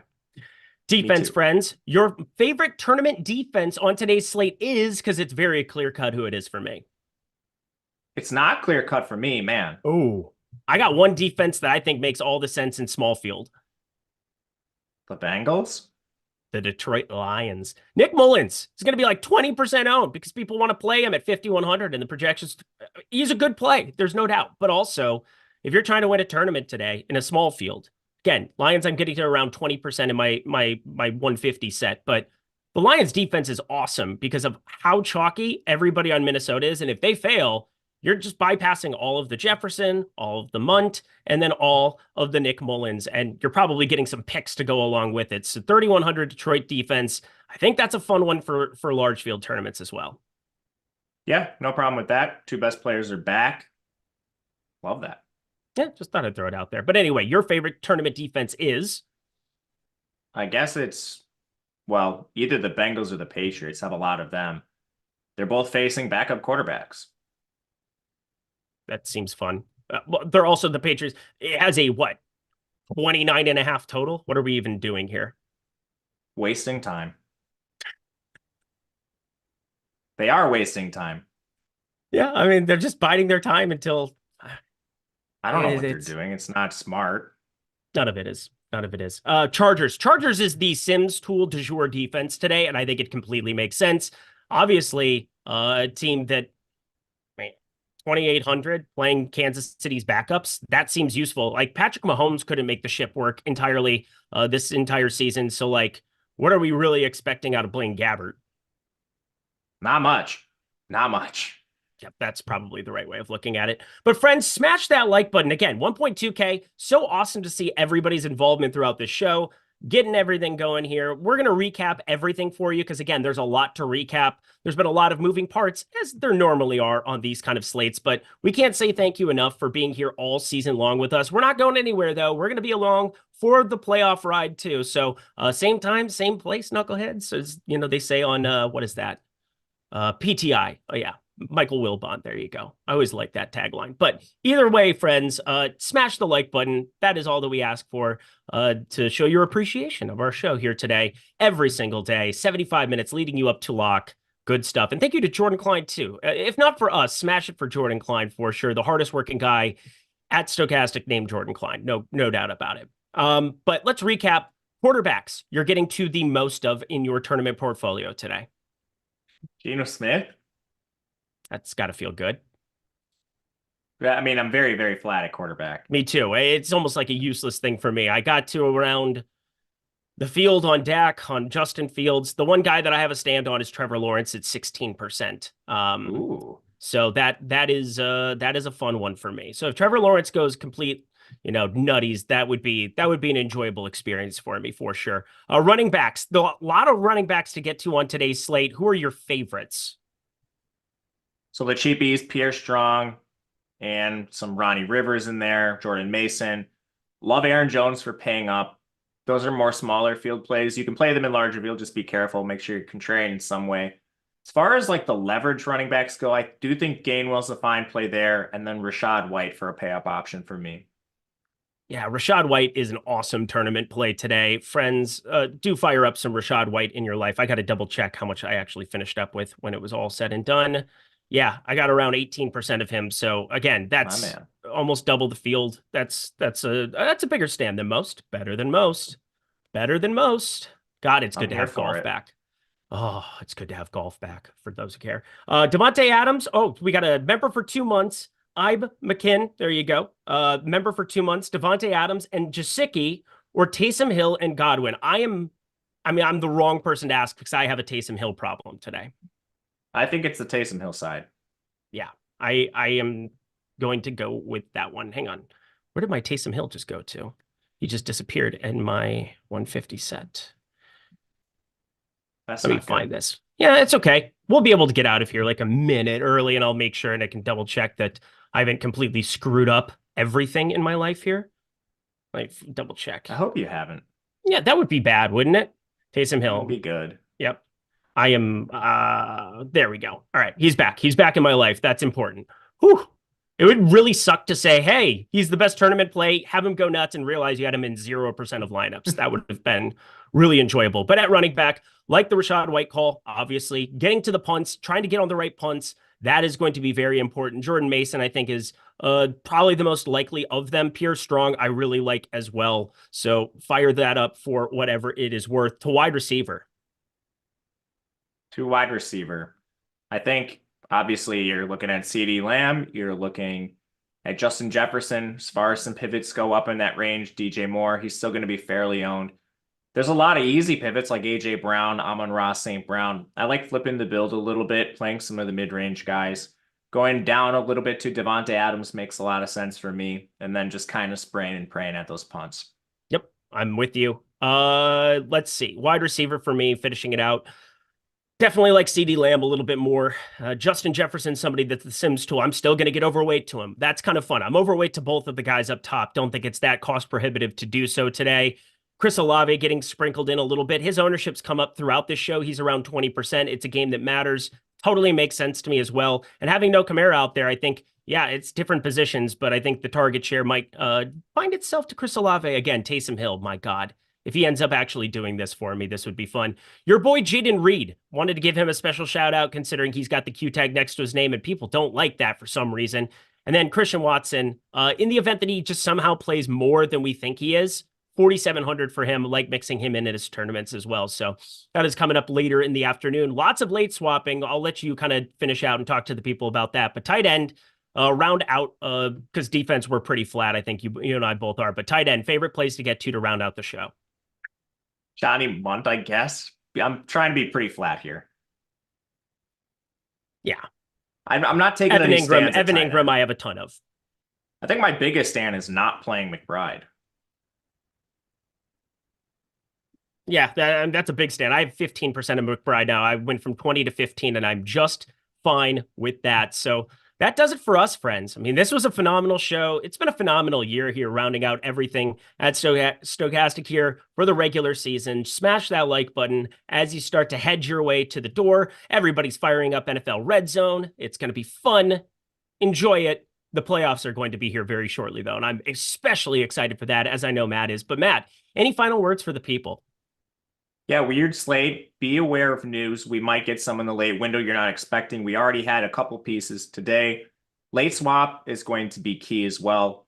And then just think about the assumptions people are making as you make lineups for afternoon and evening. If there's a place where you can use that for leverage, it makes a lot of sense. But otherwise, it's been 18 weeks. It's been 21 weeks if you were here with me and Eric during the preseason. But thank you guys for everyone that's been here this long. And I'm looking forward to the playoffs, as I know you are. Hopefully you guys will be there with us. But yeah, let's take down some money today. Good luck, everyone, and thanks again. Thank you, everybody. Thank you to Jordan Klein as he heads out of here. Thank you to Owners Box. Again, it's been great to have them alongside us for the regular season. Sign up for them. Check out all their great stuff. He's Matt. Go follow him at Matt_Gajewski over on the Twitters. Go follow me at Eric Lindquist over on the Twitters. We'll see you guys later. Best of luck today in the NFL.